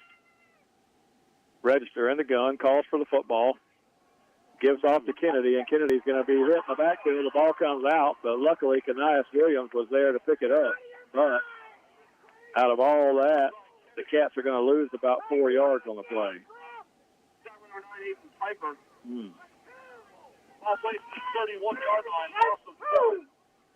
I don't know what the Bishop Kenny fans are hollering about, Mike, but they're mad about something was in the DV fighting down they called him down. Oh, did they? Yeah, they called him down. They don't give him the fumble, but no, that's what we were about. That's not even close. He was down all day. We recovered it anyway, so it wouldn't have mattered. Second down and 12 now. 6 minutes exactly on the clock. Register straight drop, looking to throw. Now he's going to have to scramble out, and he's going to get hit and drop from behind. So he picks up positive yardage, so it's not a sack, but basically just like a sack. Yep. The clock is not our friend, Mike. It's already we're about 5:40 on the clock now, and it seems like it's running a lot faster than it was running in the first half, down 28-7 now. Well, it hadn't stopped on this possession really because except for first downs, everything we've done is on the ground. So it's been running basically this entire drive. Third down now. The Cats need 10. Snap back to Register, passes out to the middle, and then Robert Chick had it in his hands, went through his hands, and would have been a first down for the Cats, and now they've got 4th and 10. Yeah, that's a great. Brings up 4th down. Oh, we got official time. I got a really great timeout. Great throw by Register right there. Chick's got to make that catch. You couldn't hit him in a better spot, Mike. Right in his hands. Yeah, they had to wait until 5:15 to get the mid-quarter timeout in there because the clock was just kept running, so the officials had no way to stop the clock. They get incomplete pass there that stops the clock, and they'll get the mid-quarter timeout. But 4th down and 10 coming up. 4th down and 10 coming up for the Cats here. And 5:15 to go, third quarter, 28-7. It's going to be 4th down, and this is really, Kyle, it's been a good fight here on this drive for the Wildcats, but I'm going to tell you, I hate to call it this early in the game. This is really fourth down of the season for the Cats here. They got to make something happen here to get this back to a 2-touchdown game, and even then, the odds are long. But you've seen it before. A team can come back from 21 down, but you got to start with the first one. And it's not over, Mike. This is a huge play here. You're right. This is probably a must-make fourth down for the Wildcats. 4th and 10. Register in the shotgun. They need to get it down to the 19-yard line for a first down. Register looking to throw. He's under pressure. He's going to scramble to the right. He fires one down toward the goal line. This one's going to be knocked away and should have been picked off, but they wisely just knocked that one away. As though if they would have intercepted it, they would have taken it down there inside the 5. But they're going to get the ball turnover on downs back around the 30-yard line. Yeah. Tough one. I would look for the Kenny Crusaders now to bleed the clock a little more. They'll take the play clock down under 10 seconds every time and run the football. I think they're happy with hey, run the ball 3 times and punt it now at this point. Well, Kyle, this is the thing that I'm going to tell you. We didn't even have 100 yards in the first half. Well, on that drive, we had about 70. Yep. And we get nothing. Nothing out of it. First down now for Bishop Kenny. Heidemann in the shotgun and takes the snap. Running straight ahead against the Wildcat defense. Runs out to around the 33-yard line. So they pick up 4 on first down. And Bishop Kenny, if you're picking up 4 on this thing, you're just content to run this clock. Now, let's see how much they bleed this 35-second play clock down before they run another play. 4:45 to go in the third quarter. 28-7. Bishop Kenny on top. And I didn't even get a score from that Godby Swanee game. At this rate, it won't matter. I don't think we care about that one. Second down play now. They're going to run it straight ahead again. He's going to pick up positive yardage. He's out across the 35 and out to the 40-yard line. That's going to be a first down for Bishop Kenny. Yep. I'm going to tell you, Mike, I think you're going to see here that these guys, the Seth Chestnut, the Carol Cruzes, the Case Foster has been playing those plays all night. The guys that make your plays on defense, they're wore out right now. And they're looking at that scoreboard, and it's probably gotten a little more wore out than what they really are. Yeah, it's been a tough night. We got another flag. I hope this game works, man. If it's on this, please, Mays, get whoever it was out the game. Well, it's going to be unsportsmanlike on somebody, and now another flag. Yeah, I think this is us all day, Kyle. Yeah, well, if that's the case, he needs to get off the field, whoever it was. Well, he's pointing to one guy on the Bishop Kenny side, and then he's pointing to a Wildcat. Maybe it's offset. I'm not sure, but it's not a good look. Tough spot here for the Cats. They're down, and now these penalties have really hurt. And like you say, it's tough, man. You got some senior guys out there that are in their last game that they're ever going to play potentially at the high school level. And for most of these guys, it's the last game they're going to play in their life, and you've been through that. I've been through it. It's one of those things that you just don't get that chance back again, and but you still got 4 minutes left in the third quarter, man. You cannot be a selfish guy. I'm not saying that you should do that, for sure. The officials are talking about it here. They threw 2 separate flags here, so if it's unsportsmanlike on the same guy, he's gone. And I think they're walking our sideline to tell us that may be the case. Yeah. And that's going to be another 30 yards walked off on if that's the case. Yeah, penalties have been part of the story. Now, I don't want to take anything away from what Bishop Kenny's done tonight, because Bishop Kenny has played a really well-managed football game on their offensive side of the ball for sure. And I don't want to take anything away from what they've done at all by saying it's all us on penalties, but that penalty situation has been terrible. Just absolutely terrible. But it's taken them too long to figure this out, Kyle. I don't know, man. I don't like to look. The Wildcats are still lined up. They're talking to the Bishop Kenny players. There's nothing to talk about. Look at the scoreboard, Cats. I mean, hey, I'm a Wildcat with you, man. When you're getting your Bucks beat 28-7, shut your mouth, buckle your chin strap, and play football. How about that? Let's try that the rest of the game. What do you think the temperature is right now?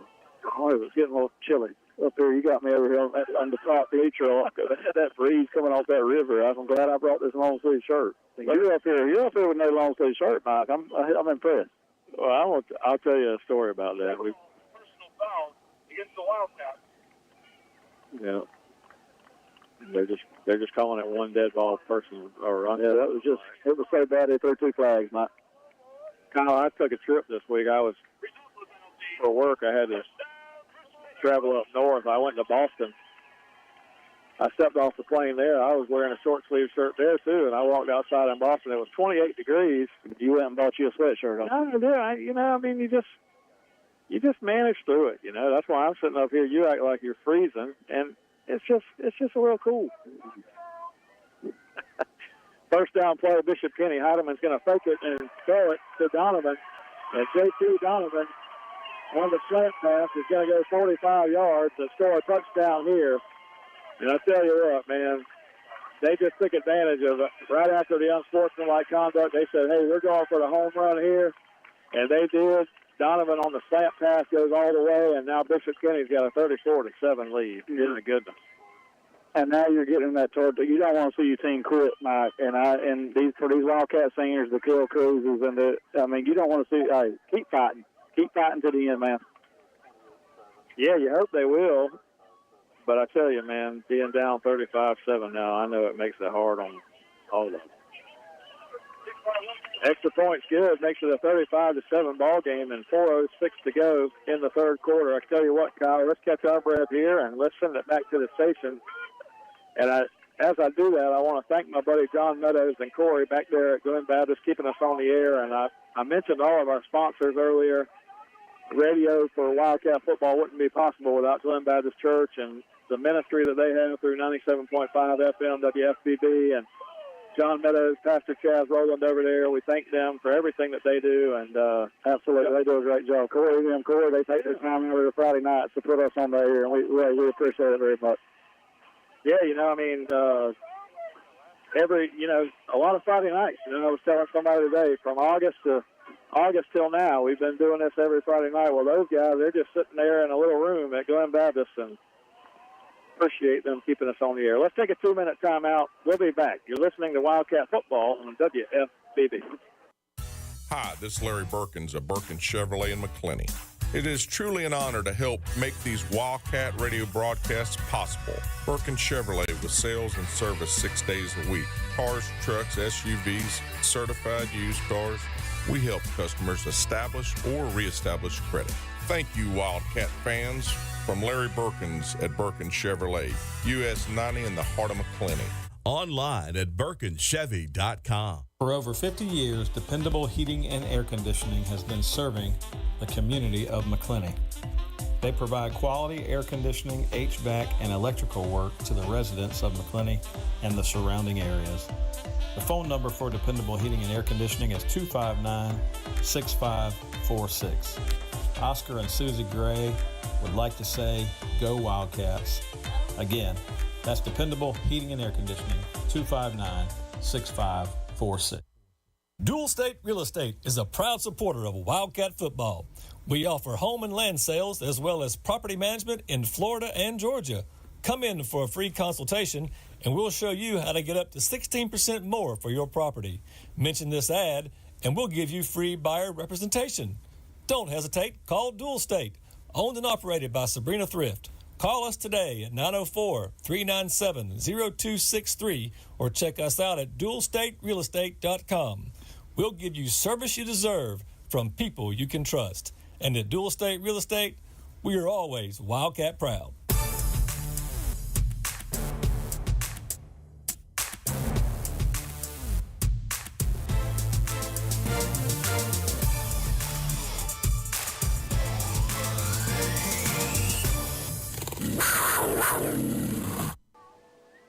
Well, we welcome you back here to Bishop Kenny High School, right here on the south bank of the St. Johns River. The Wildcats of Baker County on the road here tonight in a Class 3 first-round playoff matchup at Bishop Kenny. And hate to say it, but it's been all Bishop Kenny. 35-7. Bishop Kenny, the Crusaders on top here. 3:19 to go in the third quarter. And the Cats with the football on a 3rd down and 7 upcoming. The Cats need a first down to keep the drive alive, and we get a delay of game. So you can add that to the penalty total. We've had an unsportsmanlike conduct, a delay of game, illegal motion. I don't know what that total's up to now, but it's high. It's up there, Mike, and I just, hey, I'm at a loss for words right now for what I'm watching. I did not expect this, I'll be honest with you. No, it's tough. I tell you, it's tough, and we're Wildcat fans through and through. We hate to see it. 3:19 to go here, though. Third down. We need about 12 for a first down. Register, straight drop, pump fake at the line of scrimmage. Looking deep. Now he's going to scramble his way to the right side. Register's going to fire one across the middle, and a catch is made across the first down marker. So looked like Seth Chestnut called that one. Yep, great play by Register to extend the play, roll to his right, and hit Chestnut for the first down. Cats will extend the drive here, trailing 35-7, 3:08 to go in the third quarter. Talking to somebody earlier, is Mike Tyson fighting tonight? He is. I don't know what time he's fighting. How old is Mike Tyson? Mike, is he older than you? I don't know. He's got to be 60. Register in the shotgun, and he's just going to run it straight ahead here. And fumbled the football toward the end. I don't know who's got it. Bishop Kenny acts like they do, but the Cats, Chestnut says we've got it. We got some more pushing and shoving going on. Let's see. I think we got the ball back. We did. Case Foster got it back.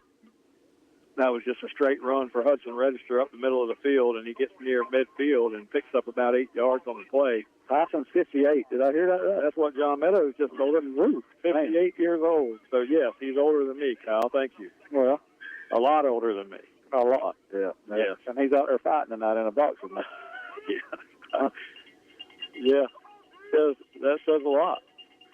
Register in the middle there, going to hand it off to Keyshawn Kennedy, and Keyshawn Kennedy does fumble the football, and Bishop Kennedy does pick it up. And Bishop Kennedy, just everything that you can imagine in a football game going the way of a football team tonight has gone Bishop Kennedy's way. They take one away from us there, and they've got a 35-7 lead and the football. Yeah, they have. I hate to say it, they dominated the football game. Physically, they dominated us. Mentally, they got in their heads. We've got penalty after penalty after penalty, and you just cannot win football games that way, Mike. And I mean, it's bad to see a season come to an end this way. Oh, there ain't no doubt, and it's tough. But yeah, you're right. They have dominated the football game, and they took that one away from us. Now, I think if you look at the turnover margin, they've got us 2-1. Keep playing Wildcats. I like it. That's the Wildcat defense hitting number 9 in the backfield. Good luck, Phillip Jackson. First down play for Bishop Kenny. They run the football under 2 minutes to go in the third quarter now. So Bishop Kenny just keep on running the football and run this clock, and you won't have to be cold anymore. No, I'm good. I'm warmed up, Mike. I'm trying to figure out what I'm watching, but. Yeah, like I told you, I don't think any of the Wildcat fans expected to see what they saw tonight. It's just one of them nights, man. Heidemann in the shotgun here. I've been impressed with that quarterback at Bishop Kenny. Yeah, he's a good player. Second down, 13. Heidemann takes a snap, hand off straight ahead, and they're going to run the football into the Wildcat teeth of that defense. Kyle, I didn't get a chance in the halftime. We talked about all the good football teams. Who's Florida State play tomorrow? Hey, we're going to win tomorrow night. We got a bye week. We tend to win the byes.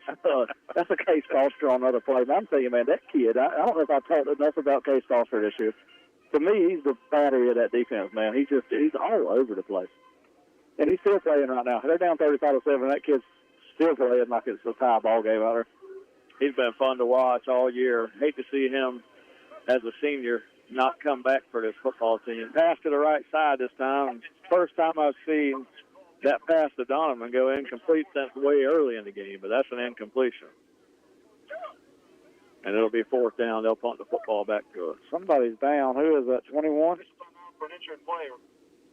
We'll check on that after we take another 2-minute timeout here. Want to give John Meadows time to run these commercials toward the end of the game here, and we'll take a 2-minute timeout, and we'll come back. 35-7, Bishop Kenny in the first round of the FHSAA playoffs here at Bishop Kenny High School. We'll take a 2-minute timeout. You're listening to Wildcat Football on WFBB. Foster's General Contracting and Plumbing is located in Glen St. Mary, building trust with quality work and dependability. Wildcat Radio is happy to be partnered with Robbie Foster and Foster's General Contracting this year. Foster's General Contracting and Plumbing, your hometown full-service plumbing and general contracting company.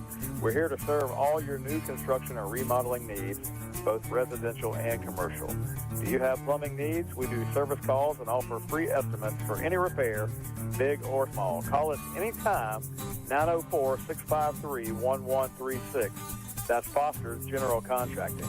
You can also go online to fostersgeneralcontracting.com. Locally owned and operated and has proudly served Baker County since 2006. Let's go Wildcat. Tailored Healthcare Clinic right there in McClenny on South 5th Street. 259-5929 is the number. They offer primary care, traditional primary care services through the insurance, direct primary care memberships for an affordable monthly plan. They've got lots of different services they offer. Hormone replacements, one of the things they do, medical weight loss, aesthetic treatments, including Botox. Give them a call, 259-5929.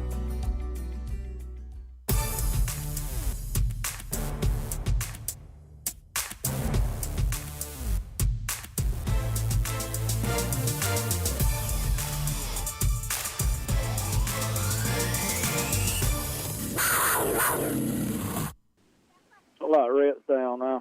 And we welcome you back to Bishop Kenny High School. 35-7 Bishop Kenny lead here with 40 seconds to go in the third quarter. Bishop Kenny just punted it one back to the Wildcats, and Rhett Roden had a return over here to the sideline. He had a good return. We got a block in the back on the play, though, and another penalty for the Cats, and maybe that is Rhett down there. We'll check on him in a moment. The Cats will get the football back here with another quarter left to go in the football game. Looks like he's up under his own power and walking off there, so that's good to see. Good return right there for Rhett Roden. Well, they're going to bring it back inside the 5. They might. We got another block back. Every time. We've got Kelly quit counting the penalty yards, but yeah, we're over 150 now, though. Yeah, I mean, if you add it up, I know we got an unsportsmanlike. We had a delay of game. Now we've got a block in the back. You add them all up, we're at least at 150. Tough to win a ball game like that. Yes, it is.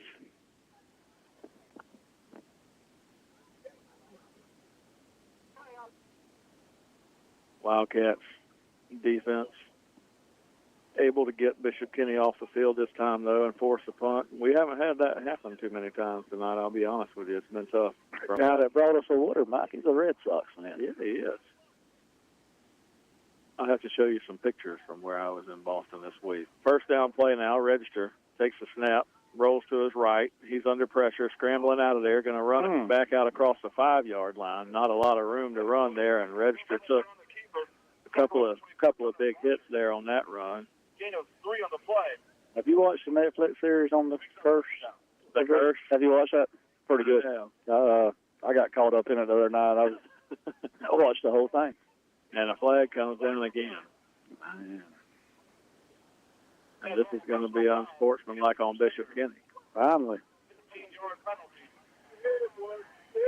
penalty. Yeah, you go back in time and look at all those things that happened, and you remember when Kurt Schilling pitched in the playoffs with the bleeding ankle, yeah. blood on his sock. I forgot about the A-Rod almost being on the Red Sox. So that's all I watched that, and that was right when I graduated. It was 2003, I think. And I did not. It didn't even dawn on me that happened. And then I said, "Man, that did happen."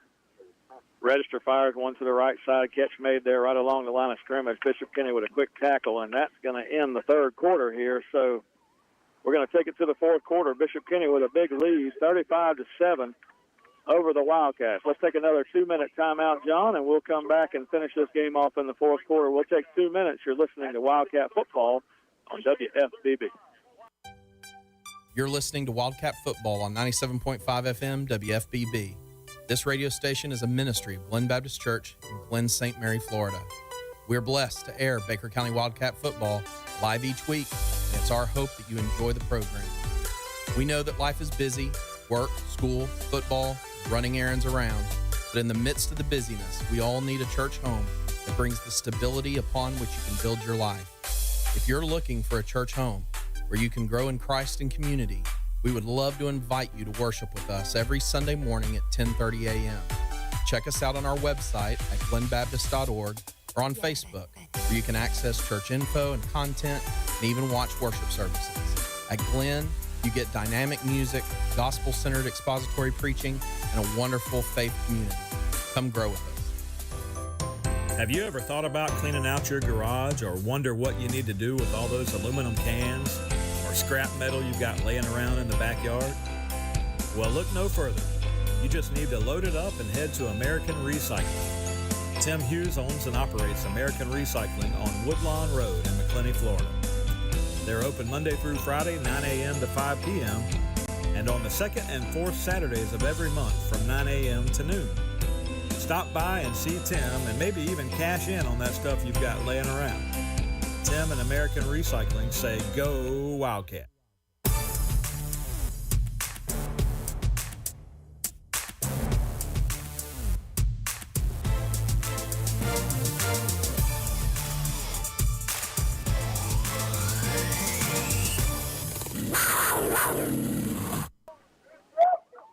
And we welcome you back here to Bishop Kenny High School. Fourth quarter underway. Wildcats with the football facing a 3rd down and 5 here as the game winding down.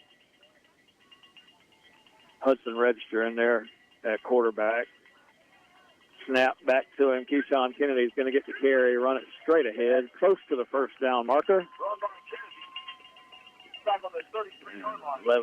11 minutes to go here. It'll be 4th down and a yard. The Cats trailing 35-7. Will go for it on 4th down here. Yeah, time is definitely against the Cats. Time definitely against the Cats here. Under 11 to go. Hudson Register fumbled the snap, trying to go straight ahead and get the first down. I think he got it. Close.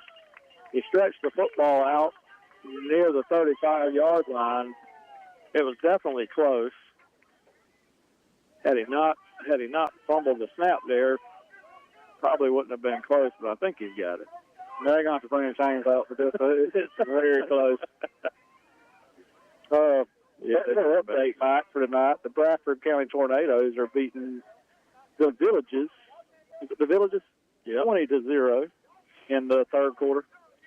And Godby's beating Swanee 21-14 right now in the 3rd quarter. Yeah. So, looks like Bishop Kenny, as of right now, if everything stays the same, will be playing Godby next week.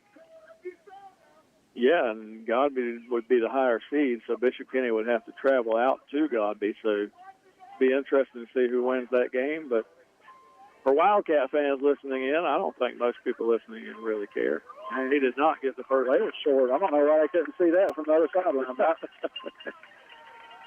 Bishop Kenny's going to take the football over on downs as we do not get the first down. And with 10:47 to go, a 35-7 lead here. I can tell you, we just need the clock to run. Yes, we do.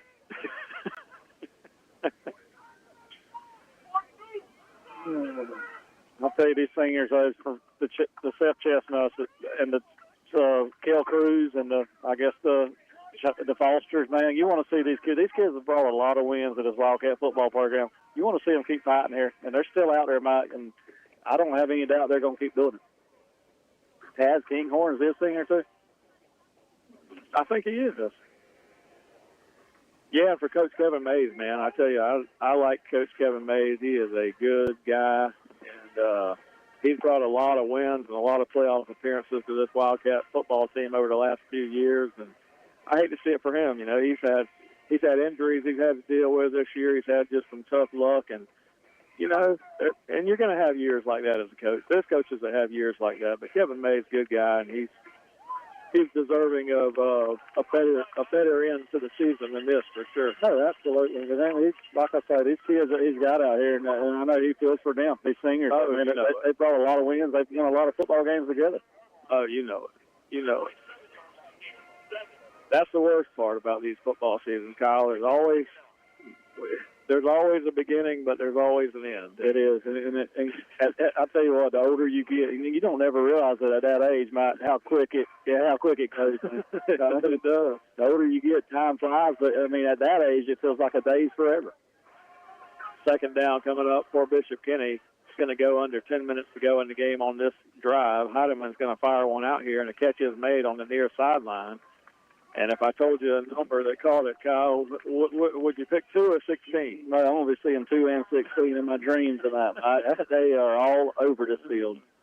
No doubt about it. That was 2 on the catch. Donovan on this sideline. And, you know, I tell you, I don't know what the matchup looks like between Godby and Bishop Kenny, but with this weapon, you know, he's got a couple of guys on this offense. They can make a little run here. He's got a tight end out there, number 11, that hadn't hurt us tonight.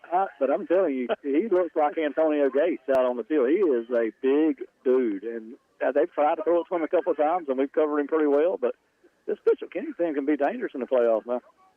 Yeah, he kind of looks like, didn't Julio Jones been living for a while? That's what he looks like. He's a huge guy for a high school tight end.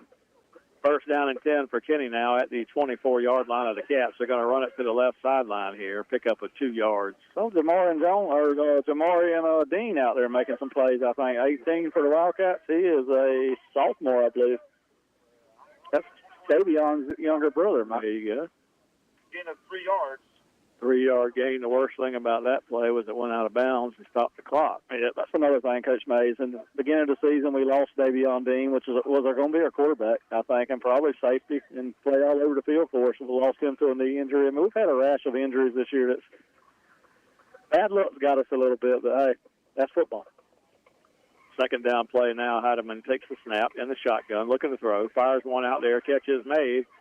And if I told you it was number 2 or 16, it's number 16 on this one. I'm not sure why Bishop Kenny's still throwing the ball, but I don't know either. I mean, the one thing about it is if you do get a 35-point lead, it would be a running clock situation at that point. So maybe they're trying to get a touchdown to make it a 42-7 game, but I'm with you. I've just run the clock here. Just run the ball. They got the ball now, though, at the 10-yard line, and it's a 1st and goal from there.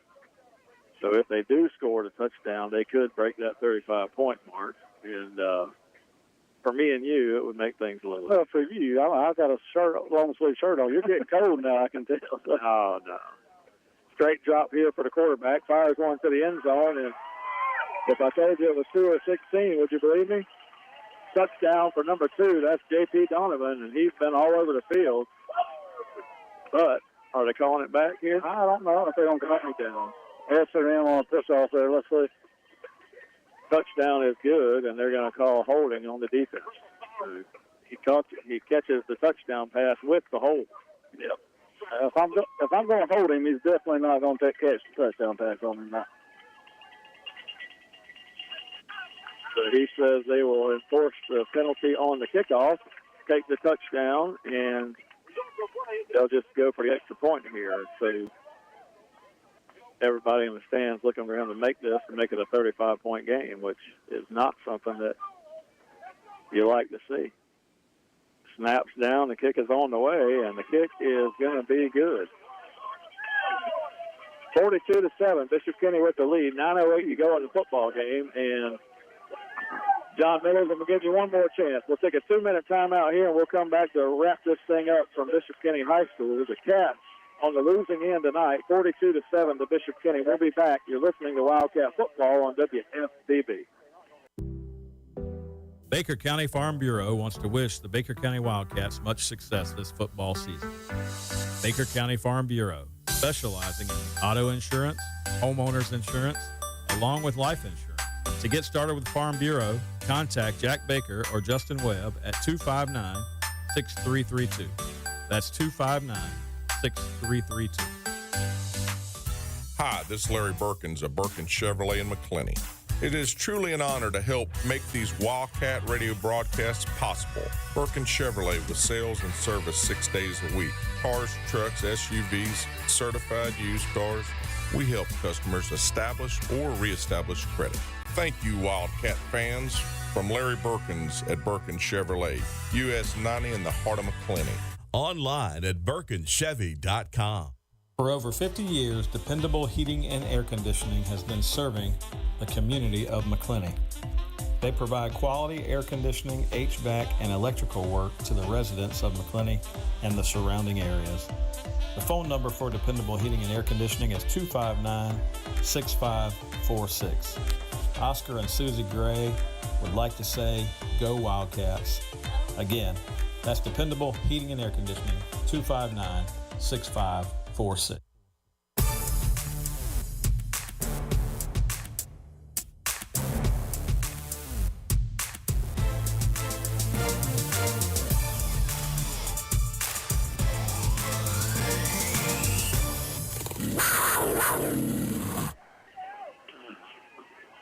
And we welcome you back here, Bishop Kenny High School, to Wildcats of Baker County on the road. A 42-7 ball game. Bishop Kenny on top. Kanias Williams is going to run one here. The clock's going to go under 9 minutes to go. And I heard we were talking about God being Swanee a while ago. I heard from my good buddy, man. Hadn't seen him in a little while now. I think we went to the preseason game together where John Walford was playing for the Bucks. Greg's still working down there for the Jaguars some, and Greg Harrison sent me a text and said now it's 21 all between Swanee and Godby. Here's a big pass catch made by Chase Phillips down the middle, and he gets a catch and run for a few yards, and we're going to be set up. But yeah, Greg Harrison, that's my buddy, man. That's one of the favorite coaches I ever had. Him and his daddy, Bobby, man, they was a long-time staple of the Baker County Wildcats coaching staff, and he just reminded me this whipping that we're getting tonight, it might be a little payback from 2002 when we beat Bishop Kenny for a district championship. 58 days. Bad whipping up. I remember that, Kyle. I remember watching you play quarterback while I was calling games on the radio for the Wildcats. I've been doing it for that long. You can't believe it. Tells your age. Well, you was a young man then. I'm sure you was in your early 20s at that point. We actually got Jonathan Hart. I've called him out one time tonight. But I'm sure his daddy's probably listening to that. So you was actually calling games with Bobby Hart at that point. Yeah, in 2001, I was 28 years old. I graduated in 91, so that tells you anything. So that was Greg Harrison, though. You talk about where my dad lives, over there off Bob Burton and Yellow Pine Circle. Greg Harrison lived right through the woods from me, and his brother Dylan, myself, a couple of guys down the road, Donald and Danny Knight, you probably know those guys. It was either a basketball game, a football game, baseball game. We always played something. Yeah, if Greg's anything like I knew him, he hated to lose at anything. We played wiffle ball. We did it all. I think Bobby might be worse than him. I don't know which one hated to lose more, but yeah, they're some good guys and good football coaches now. Yeah, Jerry Chester, you remember Jerry Chester living there? Todd Farber, man. I don't know where he's at these days. He's maybe back in Georgia, but some guys that could coach football back in the day. I always loved going over there to Coach Harrison's house and talking to him as a kid. He was one of my PE coaches, growing up. So always got a chance to talk to Coach Harrison and Greg and his family, and Nick Williams. They all still live, and my dad still lives same place. And Coach Harrison's still out there, same place. I didn't know y'all grew up by each other. Oh, yeah, man. Me and Greg going way back. Did Bobby used to walk all those miles? I think he walks like 3 miles a day. He started walking the time I come around. He got a little older, but Register's going to fire one out here on a pass. The Wildcats getting close to the end zone here, moved inside the 10-yard line. I think Greg was the old Carson Newman guy. Newman played offensive line. Very successful player and very successful coach. His mama, Miss Karen Harrison, taught at the high school forever. DCT, she taught me in my senior year.